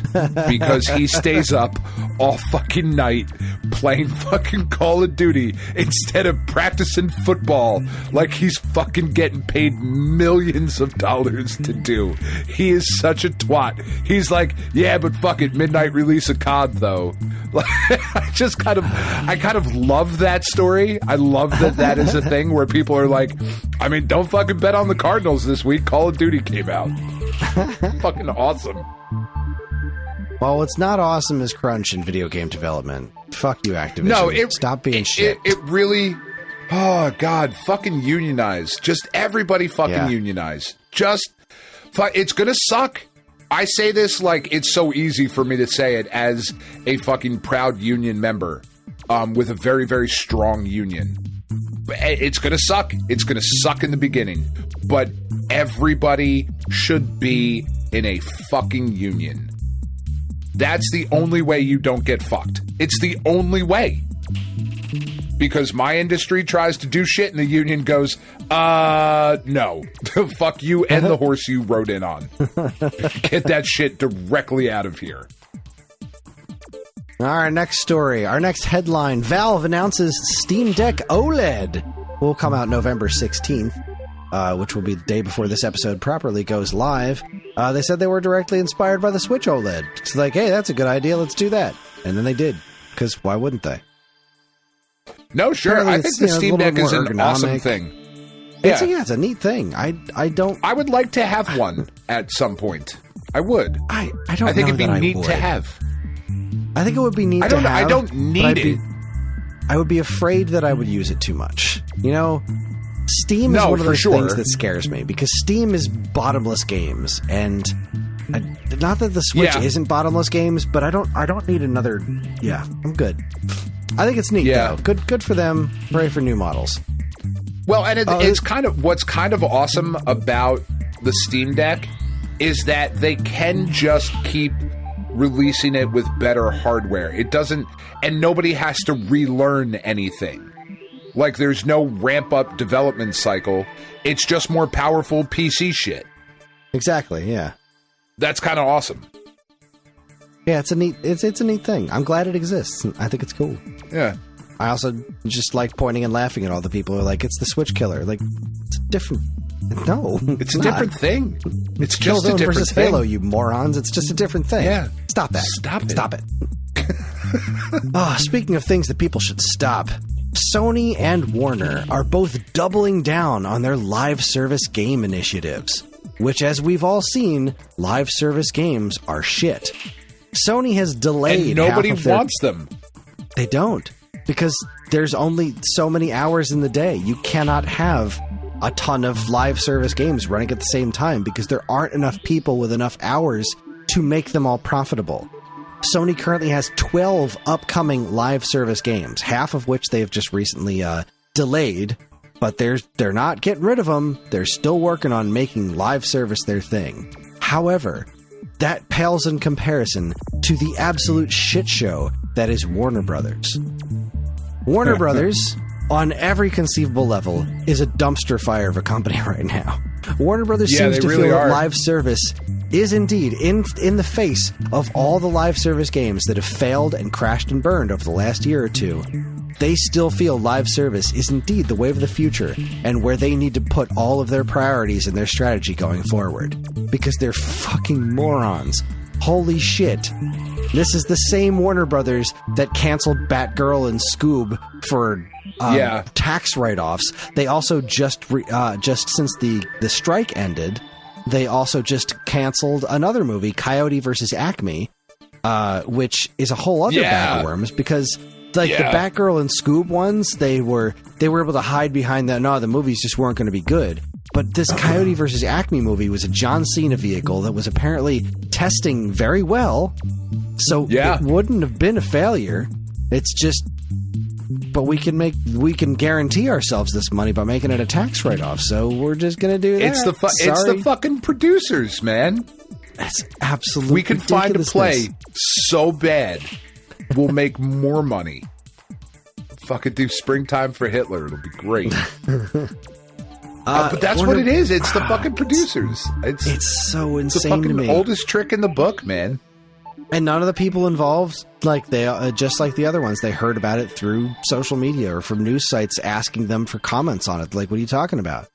What do you mean it's canceled? Like, they just all you people who are looking forward to seeing this movie that you worked so hard on, tough shit. Bye bye. It's weird. It's weird to cancel something with John Cena. Like, really that dude just kind of makes money. Seems like money in the bank, but It This really is does. Warner Brothers we're talking about. Just look at the state of the DC movies. There was a trailer for that new Aquaman movie that's part of a cinematic universe that no longer exists. It's still coming out. I cannot even begin to imagine something I want to see less than that fucking Aquaman movie. Zack Snyder's I Justice like- League. Nope, I want to see that a little bit more because I still haven't fucking seen it all the way through. I made it about 10 minutes through that shit. I made it about 8 minutes into fucking Aquaman, the first one. I like Jason Momoa. He's a I haven't terrible seen actor. Aquaman at all. He's gonna make such a good Lobo. He's fucking perfect for Lobo.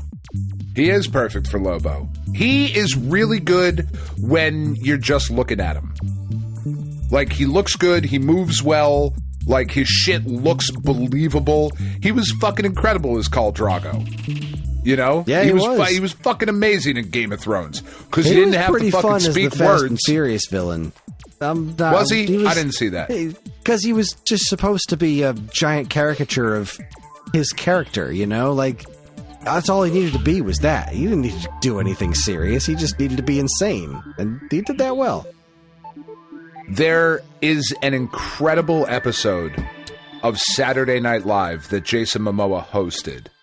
And one of the sketches on that episode, he is a dad meeting his daughter's boyfriend. And he has this weird, like, fetishistic love of playing hide and seek. And it is as weird as that sounds, like, as a description. The sketch is even weirder, and it's fucking incredible. It's so fucking nuts. Like, watching big-ass Jason Momoa do this, like, weird hide-and-seek shit. It's fucking strange, man. It's really, really out there. Well, speaking of things that are out there, our next headline just makes me chuckle. Star Wars Hunters has been delayed to 2024. Do you remember Star Wars Hunters, Dan? Kind of? Right? It was announced, I think, 2-3 years ago in a Nintendo Direct with absolutely no information, like Star Wars Hunters. It's a game. It's coming this year. It just keeps getting delayed and delayed No, and delayed. it's not. It's We're some kidding. sort of like Star Wars Battle Royale game that was like announced back when Battle Royales were the thing. So Yeah. it's just still cooking, apparently. It's getting delayed again. I'm fascinated by it. I can't wait till this game comes out because I'm never going to play it. But I just No. want to see what happens. Can't wait to see what happens. Change the name to fucking Star Wars Dread. Yes. And then I'm in. Star Wars forever. Oh, boy. And our last story, GTA 6, the announcement of the announcement has happened. They have announced that they will be announcing Grand Theft Auto 6 in December. Fucking Rockstar. Fucking coinciding assholes. with the company's anniversary. And I saw a friend of the show, Jonathan Holmes. He said on Twitter, and this quote just really just hit my heart. Quote, "It's bizarre to me that Rockstar touts itself as being key to evolving games to cultural relevance and artistic importance, when Grand Theft Auto 1 just copies average gangster movies, and 2 has the cultural sophistication of a chum-eating shark. The games are dumb fun. They should revel in that." I suppose. Well, that's what fucking Saints Row is. Saints Row is the dumb fun version of Grand Theft Auto. Yeah, Saints Row is the version of GTA that it revels in that, and GTA is ridiculous, and that it's like, I get its importance, I really do, but like, Sure. I feel like we're adding a little bit too much weight to the game that's named after a felony. You know, Yeah. it's Grand Theft Auto. I hope that when they make the announcement in December, it's exclusive to the Switch. That's what I fucking hope happens. No, I don't know why that See, would make me so happy. That would be great. I want it to look like Wind Waker. I want it to be cel shaded and cartoony. That's what I want. Just little kids going around just fucking murdering hookers. Yes, with Super into it. Big googly eyes. Yes. Fucking Roger Rabbit style weapons, just gigantic. The fucking singing bullets. But it needs to take itself completely seriously. Completely seriously. Like, yeah. Over, like, real, like, I want big name voice act, like Hollywood actors.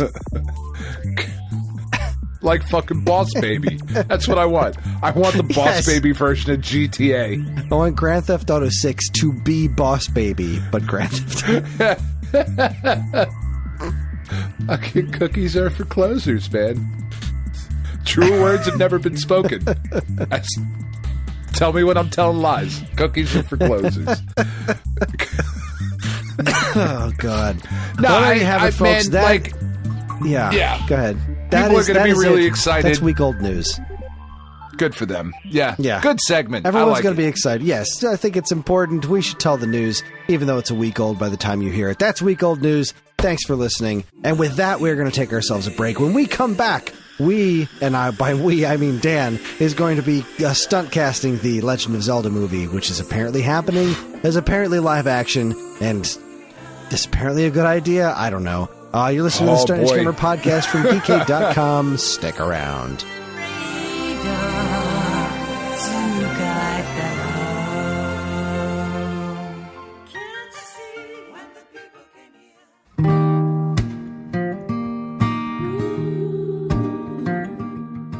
We are Safe at Home, the leading dog rescue in the heart of New Jersey.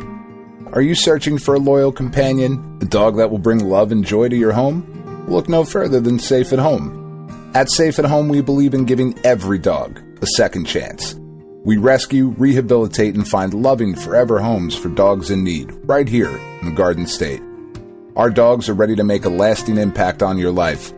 Each one has a unique story, a wagging tail, and an incredible capacity for love. When you adopt from Safe at Home, you're not just gaining a pet, you're becoming a part of our family.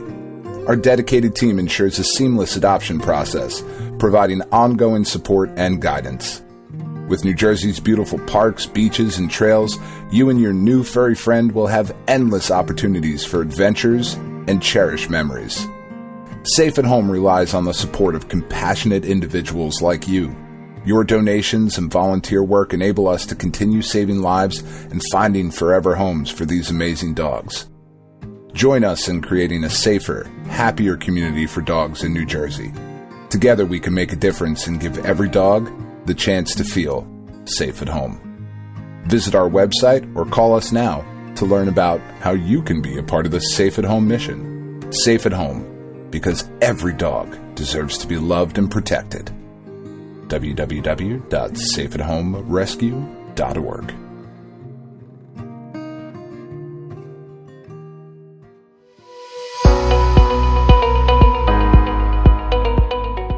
Hi everyone, Kris here. Podcast listening is free, but podcast creation is not. That's why the Geekade Patreon exists.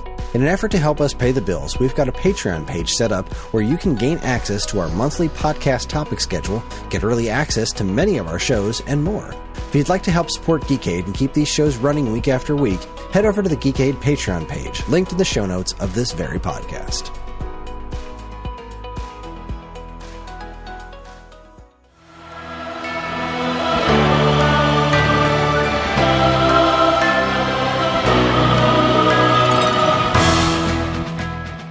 Okay, we are back and better than ever. Thanks for waiting. Thanks for holding, as they say in the business.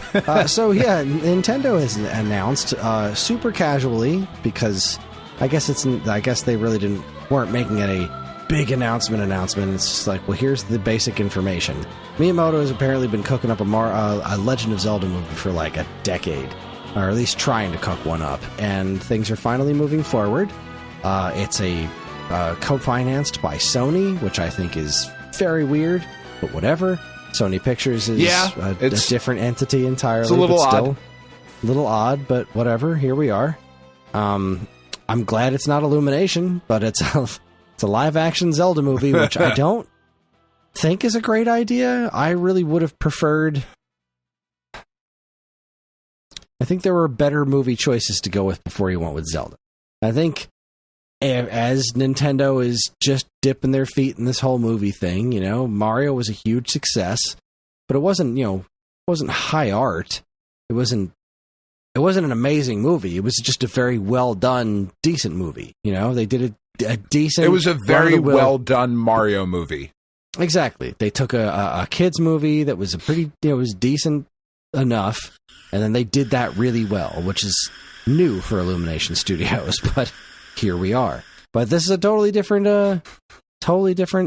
can of worms. It's Avi Arad's production company. It's got you gotta say, like, it's got a kind of a weird track record, because some movies have been spectacular and other ones not, but his name is attached to like a bajillion movies, so it's like it's kind of hard to tell based on that. But anyway, there's a Zelda movie coming. We don't know anything more than that, so we thought it would be fun to do a little fan casting. So I came up with a bunch of names of characters. I think if we were going to assume that the basis of what they were doing would be based on Ocarina of Time to start, that seems like the most classic story to go with. And could be something more Breath of the Wild related. I don't know. It's difficult to say. I kind of feel like if you're doing a Zelda movie, they're going to approach it similar to the way they did the Super Mario Brothers movie, where they're kind of like, let's get into the origins story. And I don't think they're going to go as far back as Skyward Sword. Ocarina is the most classical story. But if we were going to do that, assuming the Ocarina is going to be the baseline, I came up with a list of characters that I think they would need to cast, and immediately realized that I don't know who anyone is. I just don't know actors. Just don't. So fortunately, it's why we've only done one of these segments up to this point. We've only done a casting call for the Metal Gear Solid movie. Because you're right. Like, I don't know shit. I found this incredibly difficult to do. One, because I also don't know, like, I know more actors than you do. I think just because I watch like a wider variety of shit. Maybe I don't even know that that's true though. I think you probably know more than you realize, but that's whatever. The thing. I don't. It's not that I don't know any actors. It's that nothing came to mind that fit what I would want out of this movie. Because the thing about Zelda, if you're gonna do a Zelda movie, there's a better than even chance that you're starting young. Because I don't remember where I read this, but somebody said if your actor is too old to play Harry Potter, they're too old to play Link. And I do think that holds true for if you were going to go the Ocarina route. And so many of the Zelda games, Link is Spoilers. not an adult. My actor is way too old to play Harry Potter. If you're going with an adult Link, but that's the thing. Like, there's got to be adult Link, there's got to be kid Link, or maybe both, maybe one or the other. Maybe it is just a kid. Like, I don't know. Is that like fucking never-ending story? I don't know. See, I had a hard time casting this movie, mostly because I don't like these Zelda games very much, and I fucking hate the character designs. That's what I've realized coming. I hate the fucking character designs. I know that's like a hot take, and like blasphemy for modern Zelda stuff, but I think it's all really fucking stupid. It's really what I came down to. But I did the list. And I'm happy with the list, I think. I'm curious to see what you think. Specifically Ocarina or like Zelda in general?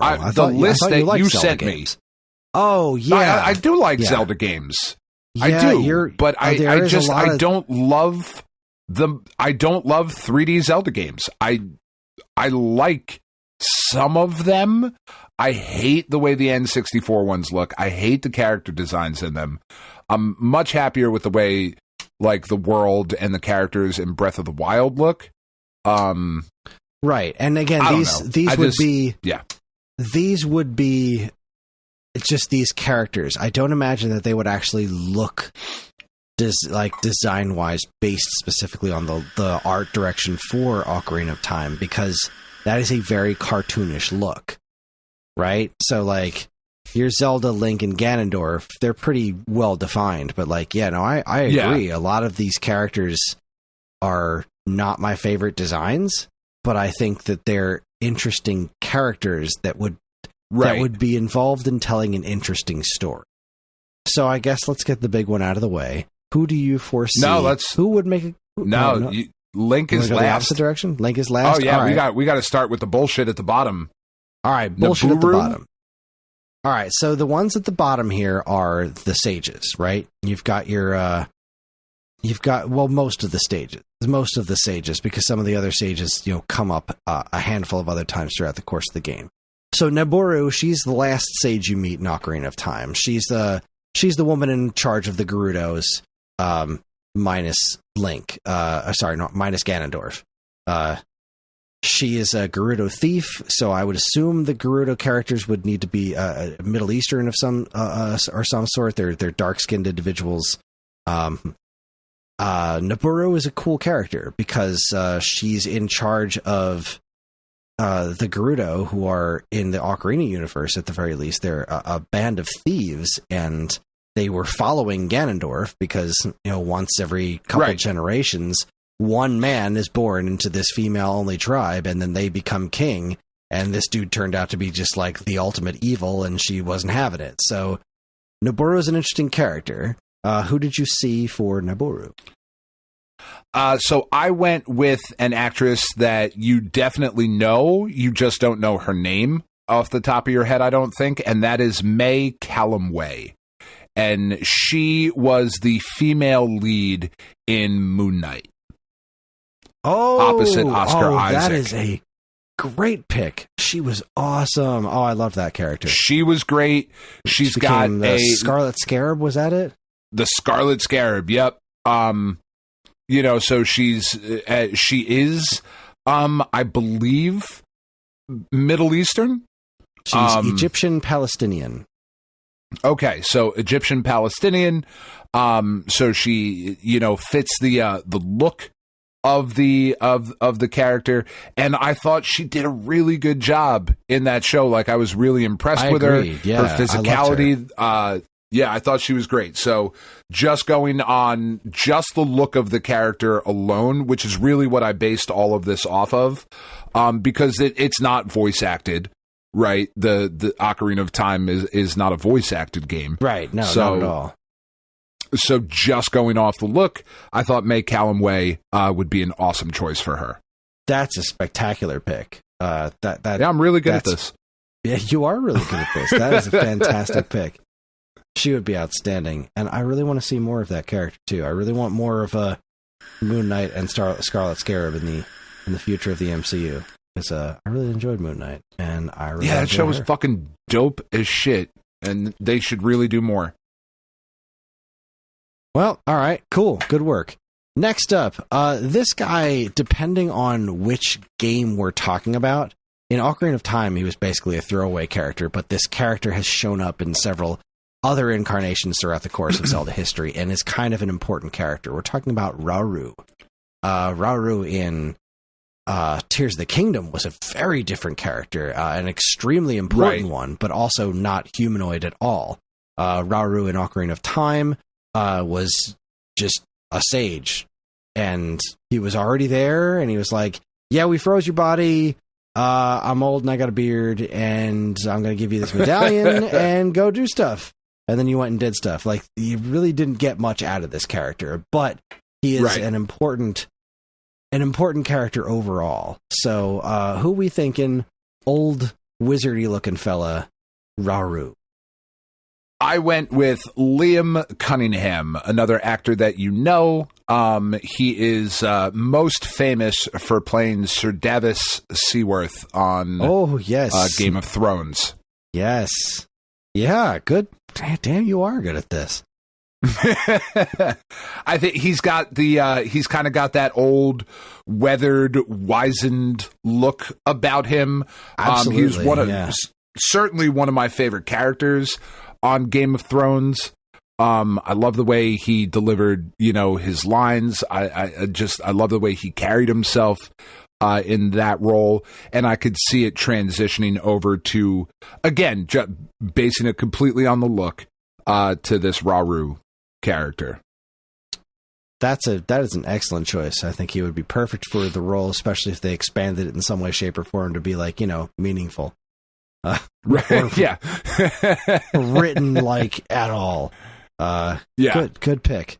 All right, next one. This is not a Sage, but this one I felt like they would throw in there. If we're starting with Ocarina, I feel like they would want to spin off eventually into Majora's Mask, which also terrible idea.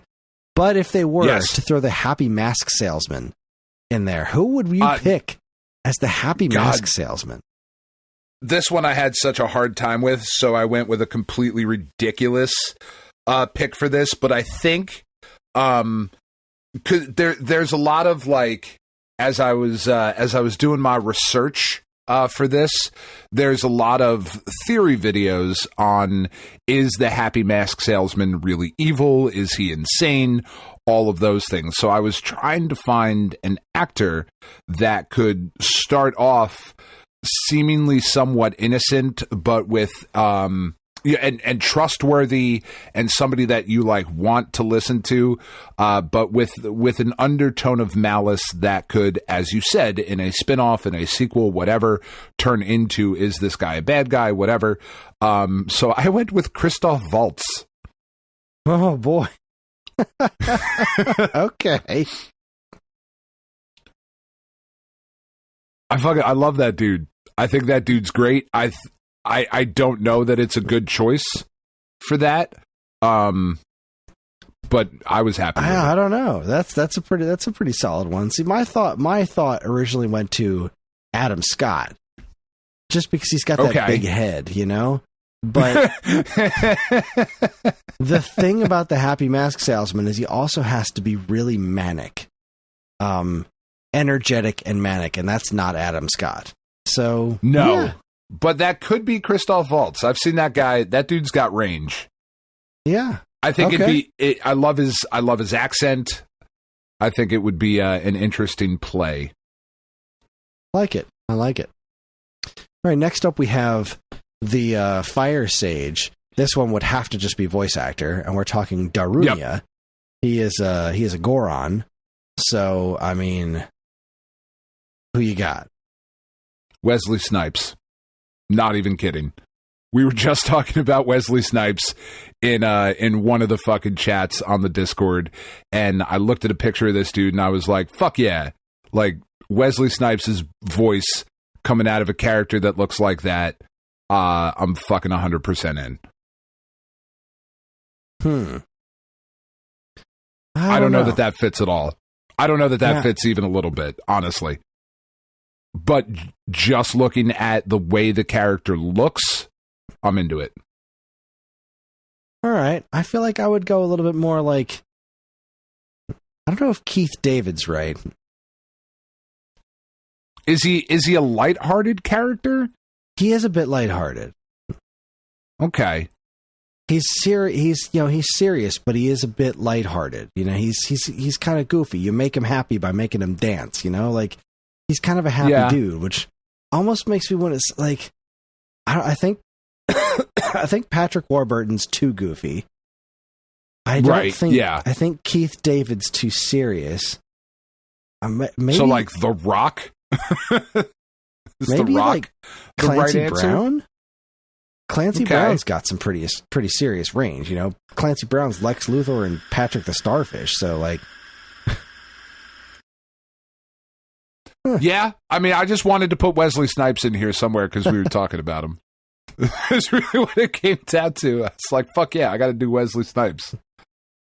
All right, well, I don't see Wesley Snipes as this character as a character at all. But you know what? You're the one who did the research, so we're going with it. I like Clancy Brown for this role. I like Clancy again Brown. By research. I looked at pictures, so fair enough. All right, Princess Ruto. She's a petulant kid who runs away from her dad and hides inside of a giant fish and insists that you carry her out. A prissy princess. Yep, I'm super happy with my pick for this one then. Kristen Bell. Kristen Bell. Yeah. I saw this as a voiceover one, just kind of based on some of the character designs. Yep. I feel like there's a lot of voiceover in this. 100. Yeah. I think Kristen Bell could pull off that kind of like whiny, bitchy, but funny, charming, sweet. Yeah. She would definitely be playing. She's definitely too old for the role, but if it's just voice acting, I could see it. Yeah, that's for sure. Yeah. I'm sure there's plenty of young actresses that would probably land in the role that would make people way younger than us be all excited, like, oh, she's an awesome person. And it's Taylor Swift. That's fucking great. Yeah, I just don't know who any of those people are. Exactly. All right.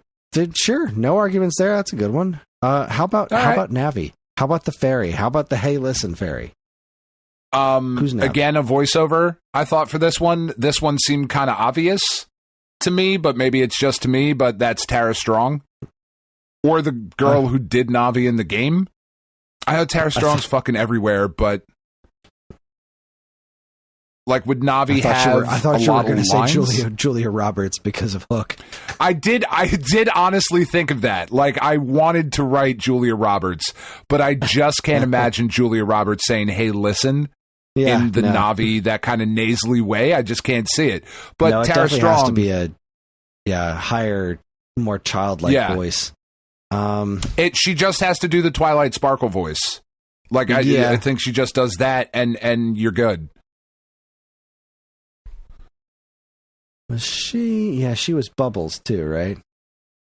Yep, she's Miss Minutes. She's fucking everything. She is. She's great. She's great, and I could even see her.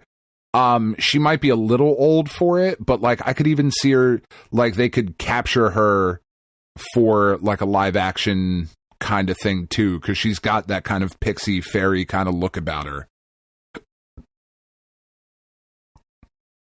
What's who's the Kaylee Cuoco girl?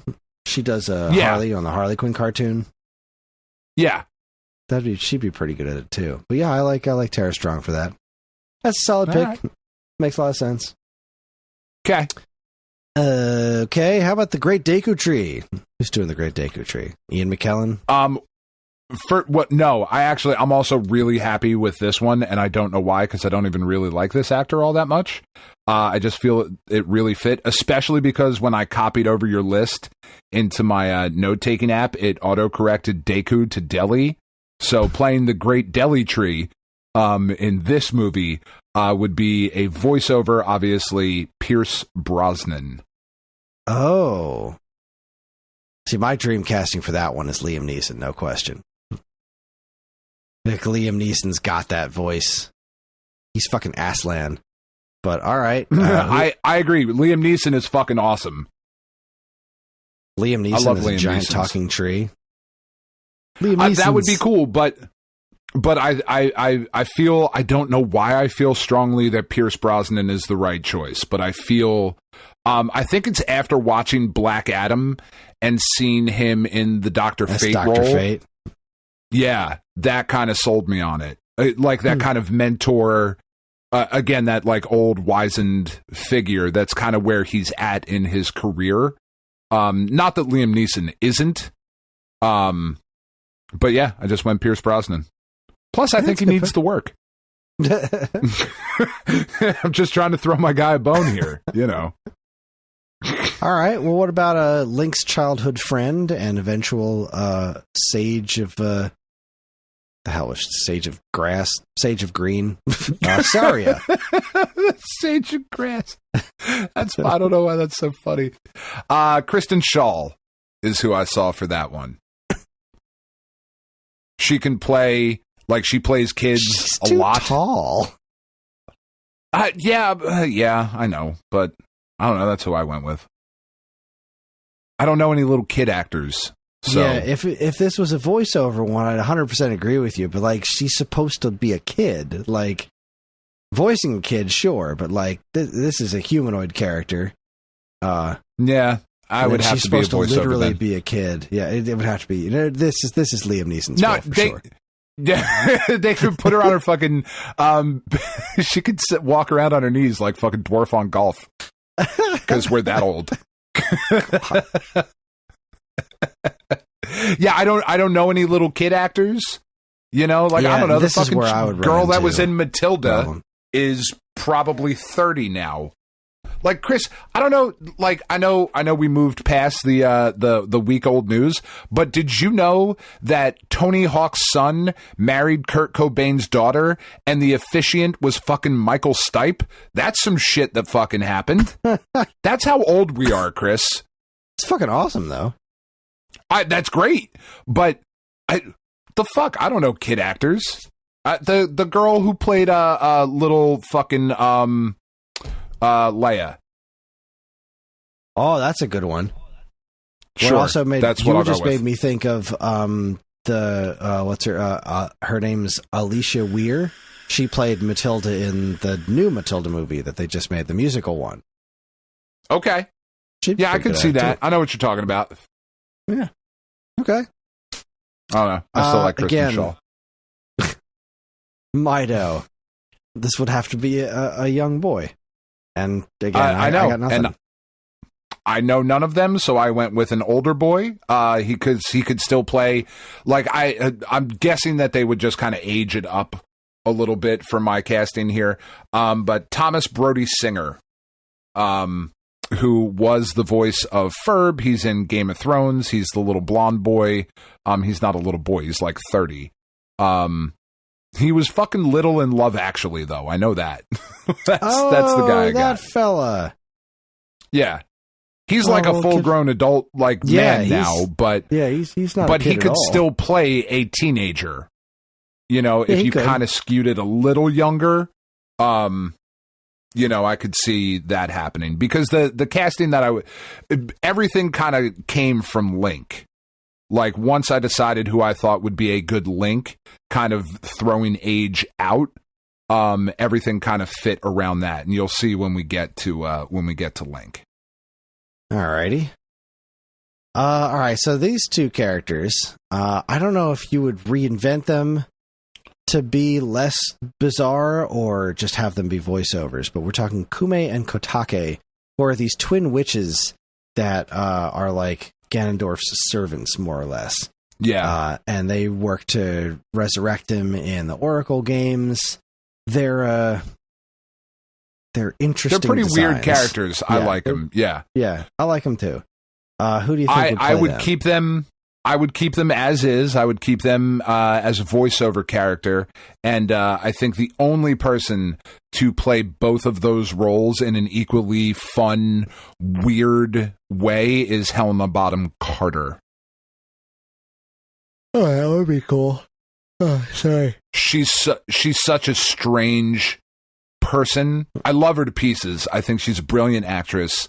I think she has range like almost no other. But I could see her doing, like, I could see her getting into this sort of like weird witchy twin thing and doing something special with it. Yeah, kind of a take on her Bellatrix Lestrange, and yeah, I could see that. That's a good one. Yeah. Yeah. I think she'd be really cool.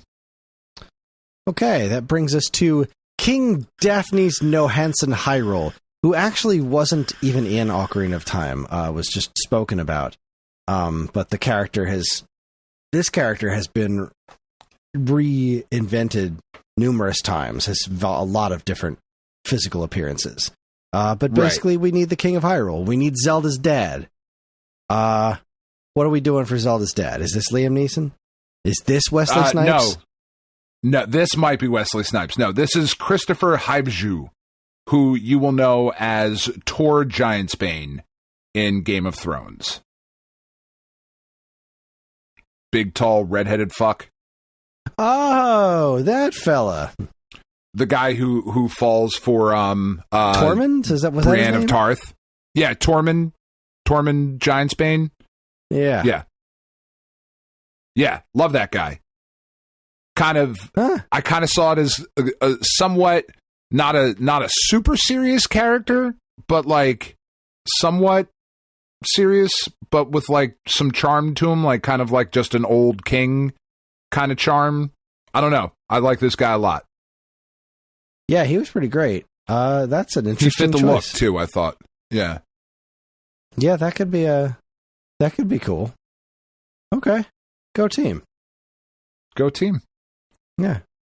I'm not gonna fight you on that one. That's an interesting pick. All right. I think it should be Well, Phil you didn't Collins. make a list. It should definitely be Phil Collins. Yeah, 100%. What was I thinking? All of these are Phil Collins, pretty much. Phil Collins and With Chris music. Pratt. By Phil Collins. Okay, next up, we have what's arguably the least consistent character in all of Zelda, Impa. Yeah. Who has been seen as a decrepit old woman, whatever the hell, the big beefy woman from Ocarina of Time, a ninja type woman. Impa's been all over the map.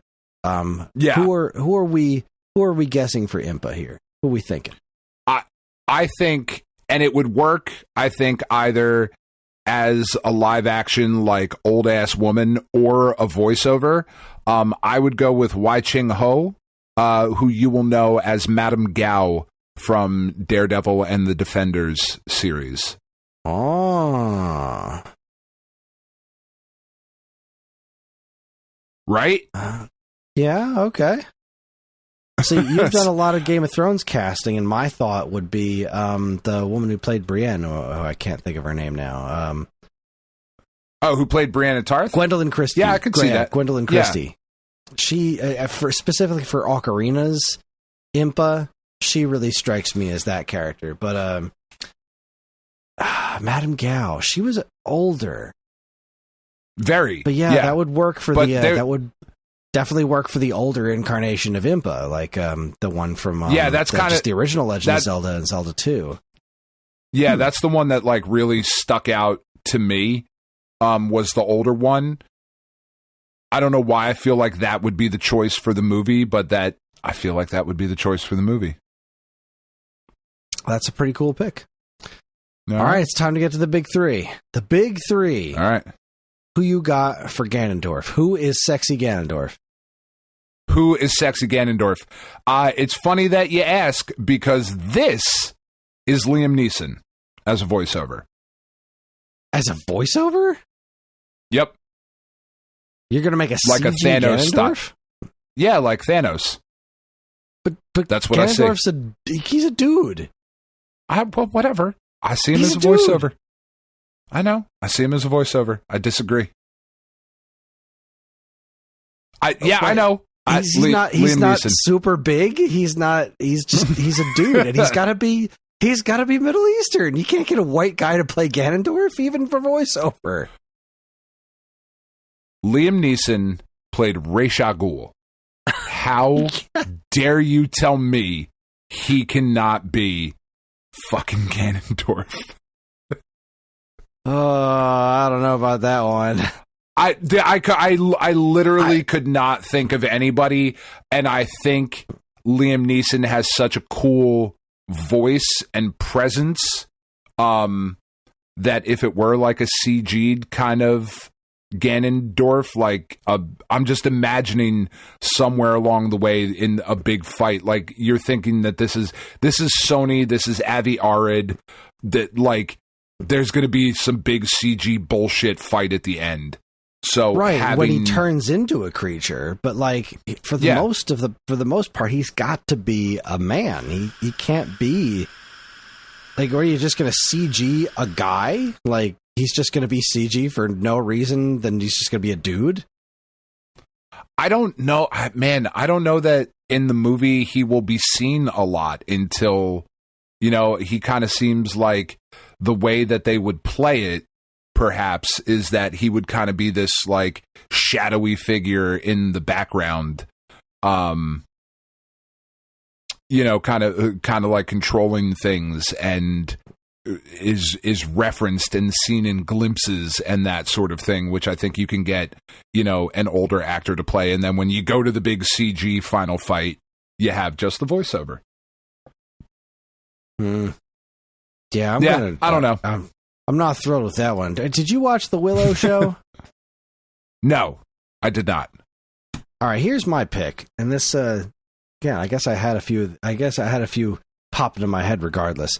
So in the Willow show, there was this fella named, I'm not going to pronounce this well, Amar Shata Patel. Okay. He's really tall. He rocks a beard and long hair pretty well. Now Gannondorf has red hair. Yeah, I know who this dude is. Yeah. He had an excellent physical presence, but he was also kind of comedic in this one. That said, I think he could pull off a more serious villainy role. Apparently he's in Wheel of Time too. That's interesting. Where did he show up? Oh, he was in season 2 and we haven't gotten to him yet. This is the kind of physical appearance this is the kind of person I would imagine you would have to cast for a Gannondorf. Yeah, I get that. What about the doctor from iZombie? He's currently I only say him Coley. Because I'm currently watching him in we're rewatching The Fall of the House of Usher because Tiff didn't see all of it. So, and he's in that show, and it just could not be a more different character. He's much more serious and whatnot. And I think he's got like a cool look too. He does have a cool look. I'm not sure what his physicality would be. You know, how he would physically pull off, because Gannondorf I would imagine he would have to do some fighting. He has to have a real physical presence. Sure. I don't know what he could pull off in that, but Raul Cooley would be a pretty that would be a pretty interesting pick. That'd be pretty cool. All right, so his body with Liam Neeson's voice. That's what I'm going with. That's what I'm going with. Fair enough. All right, what about Princess Zelda?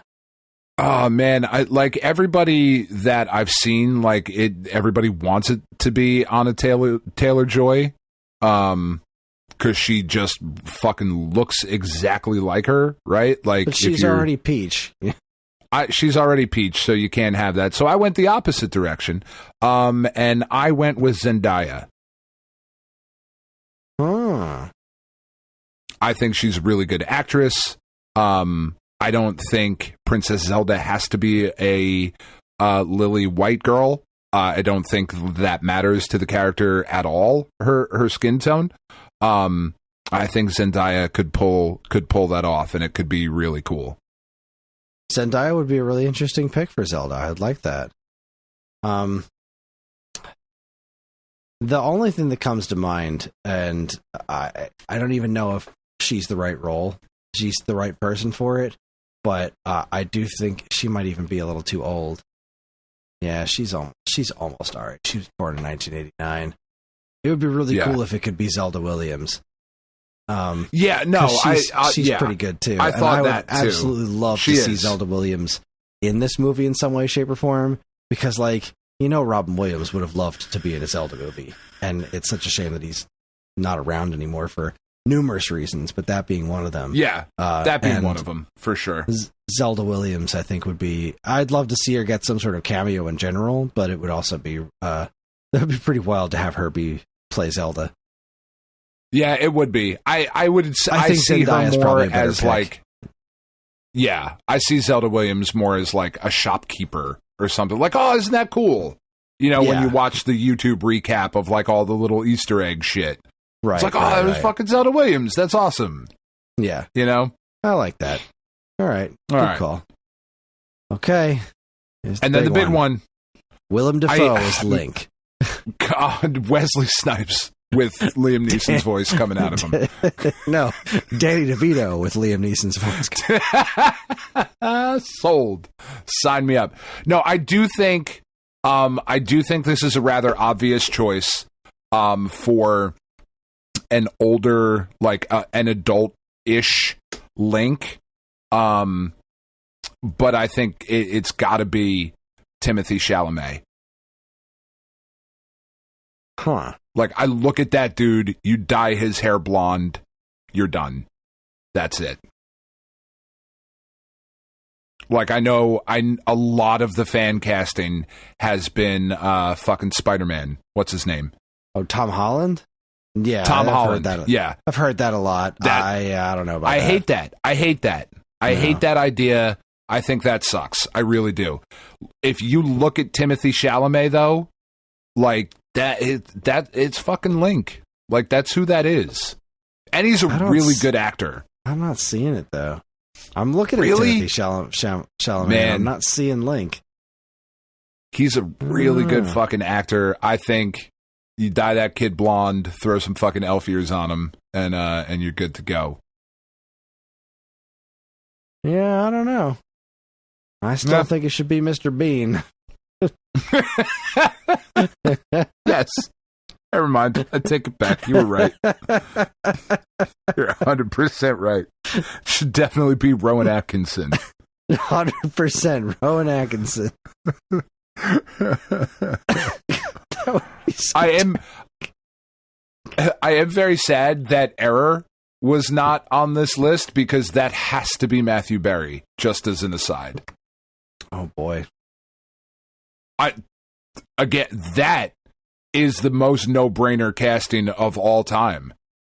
Matthew Berry is Error?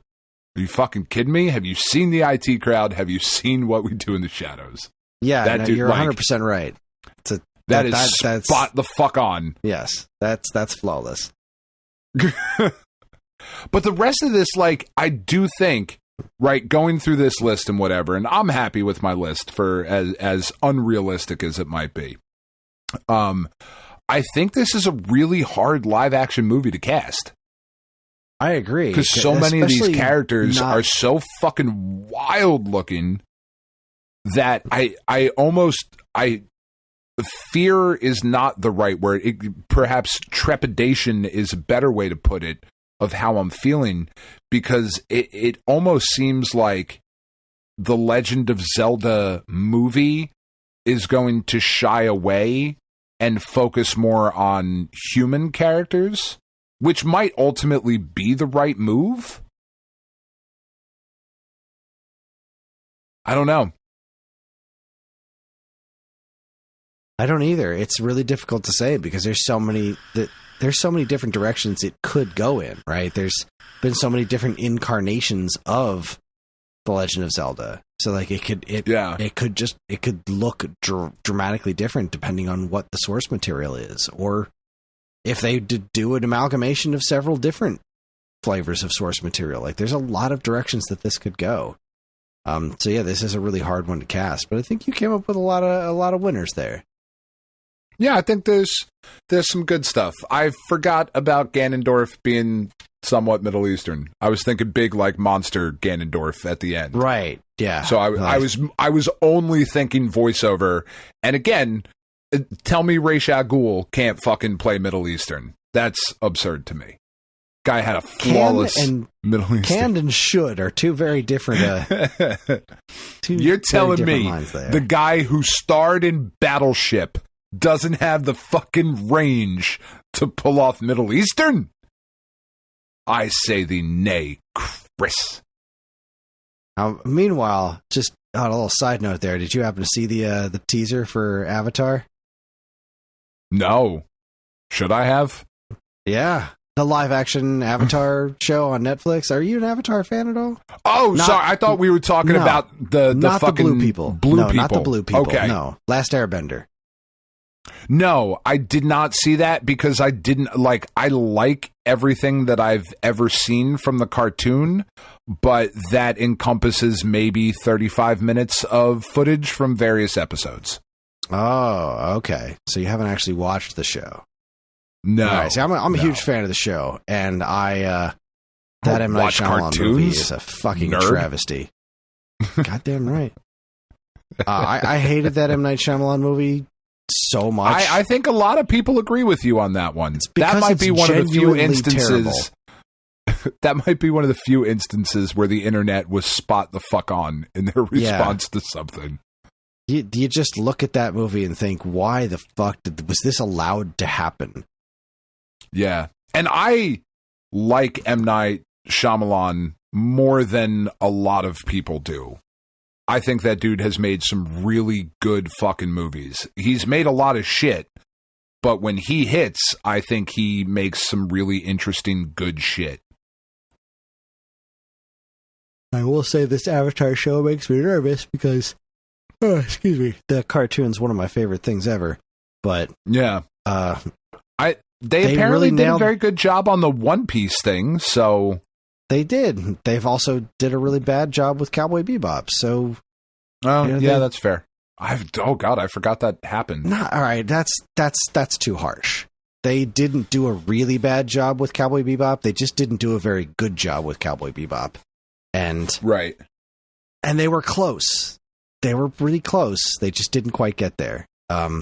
Which is a bummer, because apparently they did like an atrocious job with Death Note.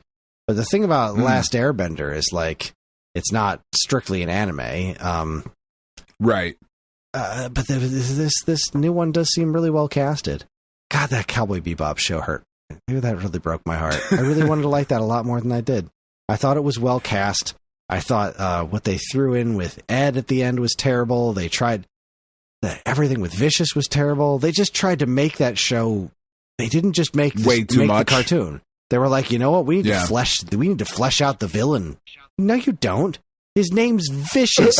He's just supposed to be bad guy. He's fleshed out. You're good. He's as fleshed out as he need to be. He just needs to be mysterious bad guy who's named Vicious. Come the fuck on.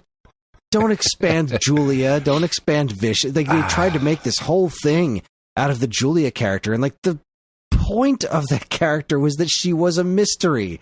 She was Spike's backstory that you never got to really know, because all that was important was what she meant to him. And they just tried to expand on these characters, and it was terrible. But that dude they got to play, Jet, was amazing. Like, I saw but again, when I first... It shows, as Disney has proved time and time again, you should not be taking cartoons and making them live action. It's not a thing you should be doing. It's not a thing you should be doing. It just doesn't go well. Well, unless you have a good reason to do it. Like, all right, so for example, something like Cowboy Bebop, there's nothing inherently cartoonish about it, right? That is a science fiction show full of humans. Cool. That would be really cool to see in live action. Sure. Except it wasn't. The same thing with Avatar: The Last Airbender. It didn't go well. Avatar: The Last Airbender seems like one of those things, like, you could make that live action, and that would be really interesting. You don't necessarily need to, but if you did, that could look really cool, because most of what's in the show is kind of very based in reality. It's not a bunch of talking cats. It's people doing things. Whereas, like Beauty and the Beast in live action, I don't necessarily think that was a terrible idea. I don't think the result was all that great, but that's a movie that you could look at and say, like, all right, I can see how you could do something with a live action adaptation of that. Neat. But then you look at something like Moana, and it's like, okay, why? Because why make that live action? Hyper detailed CG, and there's a degree of expressiveness that needs to be in there, right? So, like, Avatar is a story that's malleable enough that the cartoon will always be different enough from the live action material, just because of its expressiveness. But there's degrees of that could theoretically work in live action.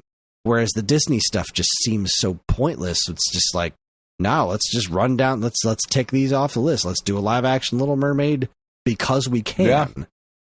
Because we can. Because but there's something else. But even going back, even going back to when we were kids, live action He-Man was fucking terrible. Oh my god! I'm a fucking He-Man slut. That was a garbage fucking movie. But I mean, He-Man it had nothing to do with the story. Could be cool as shit. I disagree entirely. Cool. No, I full disagree that a live action He-Man is a good idea. I'm not saying it's a good idea. I'm saying it could be a good idea. It is possible to take that, put it in live action, and make it good. It's just that they didn't do that. But it just, at that point, in order for those characters, in order for a dude named fucking He-Man, it's such a shit He-Man. name. It's such a shit name. It's so bad. In order for that to work in live action, it would have to be so fucking you'd have to make Game of Thrones. Like, that's the only way to fucking make that cool and to make it work, sort of. But, like, they couldn't even fucking do it with G.I. Joe. Like, G.I. Joe, those fucking live-action movies are horrendous. Again, they're awful. It's not a matter of couldn't. It's just a matter of didn't. But G.I. Joe could work in live action. You just got to have the right people behind it. Fucking Transformers. Exactly. Same was thing with neat Transformers. the first time. It was neat. Oh, that's good, cool. But it was it's really not cool good to look at. But God, if they had a movie that looked like that was actually the plot of Transformers, and like Megatron wasn't a fucking piece of paper, like character depth-wise. Stop it. You could that's so do fucking terrible. You could. The only one that's awesome. worked was Turtles. That's the only cartoon to live action that's worked. Oh God, is that true? Yeah. I cannot.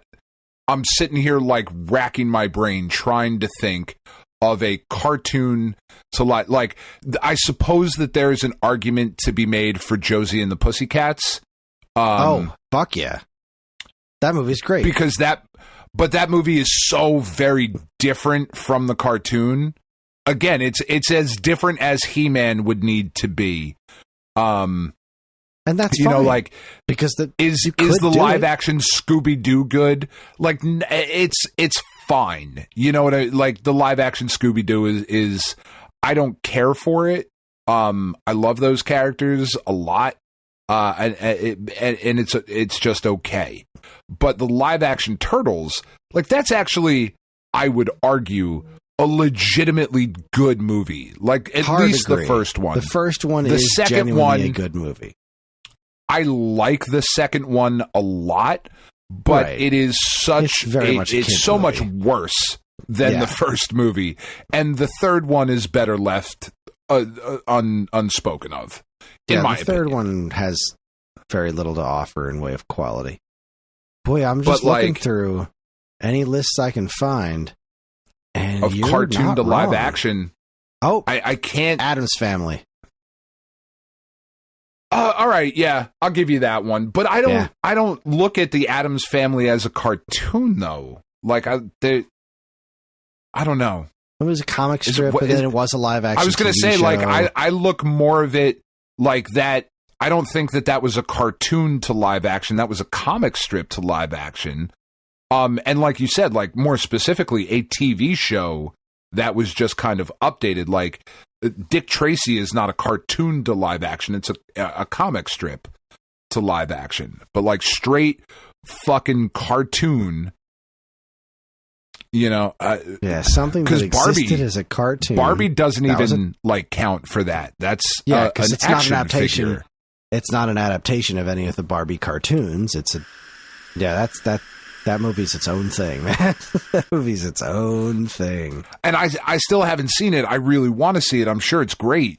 Yeah, it's really based good. on everything. It's quite good. Yeah, like I'm sure it's awesome, but like that doesn't fall into that category. Speaking of, just real quick as an aside, as we're wrapping up the podcast here, apparently going into a completely different podcast. We'll come up with a title for this one, I'm sure. Did you see this latest Teenage Mutant Ninja Turtles animated movie, the Mutant Mayhem or whatever? I still haven't seen it. I think that's the subtitle. It's fucking great. I thought it was great. I really want to see it. We sat down and watched it, I think, like Saturday or Sunday this past week, and the whole time we're sitting there, and like me and Tiff and the girls like keep looking at each other like, oh, this is fucking awesome. Like, this is really good. Yeah, all I've heard about it is Gecko's super weird. Like, I even liked what they did with him. The only thing I didn't like was Wingnut. But I just really like the character design from the animated show, and obviously that couldn't have really worked with the story that they were going for. But it was really fucking good. Yeah. Anyway, Josie and the Pussycats and fucking Teenage Mutant Ninja Turtles. It's the only times it's worked. I'm still giving Addams Family the list. But it's not a fucking cartoon. It wasn't it a cartoon after the fucking Raul Julia movie? There was one after the Raul Julia movie, but I feel like there was one. Was there a too. 70s cartoon? Sure. Was it? I don't think there was. I'm not that old. I don't remember there being one like in the 80s. I remember there being the one after, the fucking Raul Julia shit. Yeah, no, I think that was it. All right, well, yeah, there was the live action. Then that doesn't count. You had to take it off the list. Yeah, I guess if comic strips don't count, then sure. Fine. Yeah, well, I mean, you seem to be right. Yeah, there just doesn't seem to be any other cartoons that have gone well. They've done it a ton of times. You'd think they'd be able to get something like that. They've tried a whole bunch. Yeah, like you would think a live action G.I. Joe. How do you fuck that up? How do you fuck that up? And then you watch that movie and you go, oh, okay, that's how you fuck it up. That's how you do it. And then you make a sequel to that shitty ass movie. It all comes down to respect for the source material. And most of the time when these kinds of things get made, the people who are making them don't actually have respect for the source material. They're doing it out of marketing. Oh, you're buying the name. Yeah, exactly. You're buying the name. Now, like, from my perspective as a kid, X-Men would fall into that category, right? Because X-Men was a cartoon. X-Men obviously was a comic book way before see that. Yeah. But like X-Men, a lot of kids grew up watching that cartoon, and then when that went into a live action movie, that worked. But again, it had the boost of being also, years and years of comic books behind that too. But X-Men also those movies are terrible. Disagree. This is why you and I would never work as a couple, because of how strongly we disagree on the fucking X-Men movies. Those movies are dog shit. Nah, they're I like the worst. Oh God, I hate that. We were talking about it in the fucking movie channel, and Morbius is such a better movie than all three fucking X-Men movies. I said it. I fucking said what I said. How dare anyone disagree? You can say it. You're allowed to be wrong. Like, it's fine. I'm wrong about a lot of stuff. To a toad when it gets struck by lightning? No, Holly Berry. What could it possibly fucking be? I wonder. Well, it's the same thing that happens to everything else, Dan. Oh, is it? Son of a bitch. Oh, God. That movie has one good line. It's got one good... prove it. You're a dick. That's the only good part of that entire fucking movie. Oh, Hugh Jackman's hair is garbage. He looks fucking silly. I hate the costumes. I hate it. Nightcrawler was fucking super cool in 2.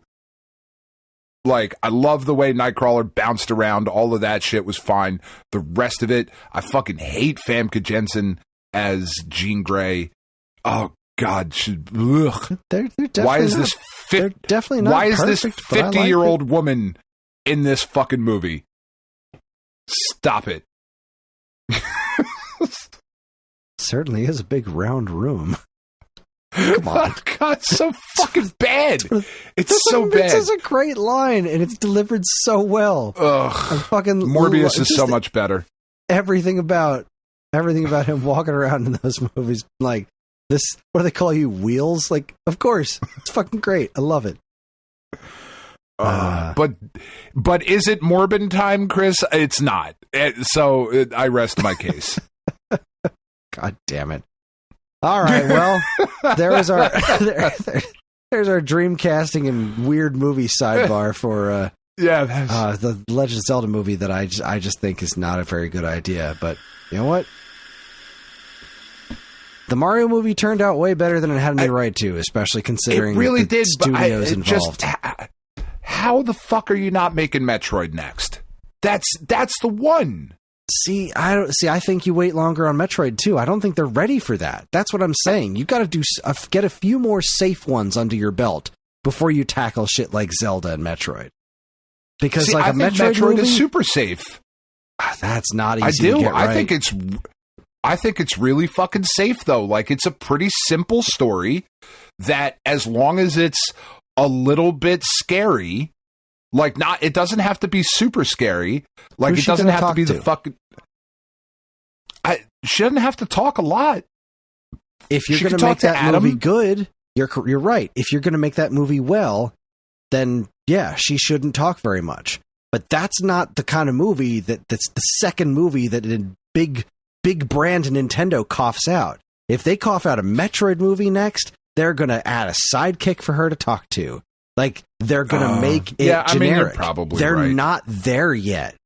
To do something as probably complicated, to do it right, like Zelda and Metroid, like, these things are going to be tough. Mario was effectively easy, right? Like, it's not easy. There's so but many at the same characters. time, It's so goofy. There's They enough to pull from. exactly. They didn't make Yeah. a great movie. They made a good movie great. That's not what you Yeah. do with The Legend of Zelda, because the fandom for Mario is like, yay, we love Mario. The fandom for like Zelda is a lot. They take it a lot more seriously. And same thing with Metroid. So like, continue to cut your teeth on stuff like Pikmin and Kirby and Star Fox. Continue to get your feet under you on how you make movies, right? Don't go Yeah, I going think straight to Pikmin- Zelda seems big. Pikmin would be a pretty logical choice. A Splatoon. There's a good single movie in Splatoon. Absolutely. I think there like those is. characters are cool. You know, it's still animated, so you can do all the fun stuff, the turf war to take back your city and all of that stuff. Splatoon's like, even there's plenty got of fun. lore already. Like, Splatoon's got like, there's- lore. Like, there's a lot to pull from there. Star Fox There's basically plenty writes to do there. itself. There's tons of dialogue. It's a simple story. Yeah. Yeah. I would have liked to see them build to Zelda a little bit more, but here we are. We'll I see hope what it's happens. great. I hope it comes out. I hope it's awesome. I really do. I think it should be a TV show. I don't think Zelda should be a movie, honestly. I think there's too much. No, see, I like the idea of making it movies and having them be completely not connected. I want them to do exactly what they do with the games, tell a story, and then move on to the next one, and make. Oh no, I don't disagree with that. I just think 2 hours isn't enough to do the Zelda story properly. I mean, obviously think they're that's going to fine. write a Zelda story, but I think like a 6-episode show, that feels like the right amount of time to get. Like you said, you start with little kid Link. You know, you're working your way up. You know, because at that point, going back to just real quick what I said, if Timothy Chalamet is Link, then little kid Link is the fucking kid who played little kid Loki. Like, there you go. You have that kid eventually becomes Timothy Chalamet. You know, like, I just think you need more time to get to it. I could be way off. I don't fucking make movies. Right, because so much of Zelda is like, there's not. I think 2 hours is more than enough time to tell the story, because I don't think there's anywhere near 2 hours of story in any Zelda game. It's mostly the exploration in the dungeons, which itself is part of the story, like it's part of the adventure. Yeah. But if you're distilling that down into a movie, then I think you've got it. And even some of the earlier games, it might even be a stretch. Maybe it's tough. It's an interesting thing. You've got a whole series that's based around a silent protagonist. Who can't be silent in the movie. He just can't be. I hard agree. Definitely can't be. Should be. Yeah. Would but be interesting. definitely, I can't imagine it would be. No, because he's not Yeah. actually All right. a silent protagonist. It's not like he doesn't talk. Right. It's that we never hear him talk. Right. He moves his arms around, and then the character says, "Oh, is that what happened?" The character himself doesn't. We just don't hear what he says. He does talk. Yeah.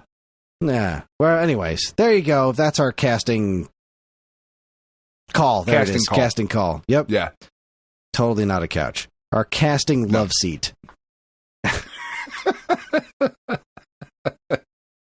This is the casting lazy boy.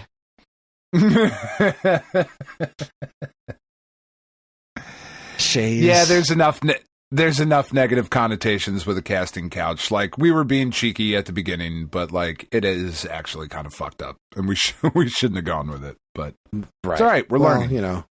exactly. We're kind of fucked up. What are you going to do? Yeah, well, yeah, that's fair. And that's it, everybody. Join us next time when we'll be doing the 10, 20, 30, 40, because we do it every month. What important games came out And 10, it's 20, 30, end of and 40 November years? already.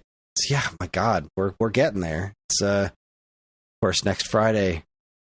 Next Friday when we record, I'll have Mario RPG in my hands, and I will have played it for the day, and I'll be very happy. So excited. But yeah, what I'm important excited games to hear came out about 10, it. 20, 30, and 40 years ago in November? We're going to talk about them. We are on most social media platforms, and if you want to get in touch with us, we aren't very difficult to find. All it takes is a quick look at our show notes, and you'll see links to our social media accounts, as well as all manner of other fun stuff, like a link to our namesake, stoneagegamer.com, and more useful links than you can shake a joystick at. If you'd like to get early access to this show's episodes, as well as a bevy of other shows on the Geekade Podcast Network, check out our Patreon, also linked to in the show notes. It helps keep this show running week after week, and all our patrons are loved and appreciated.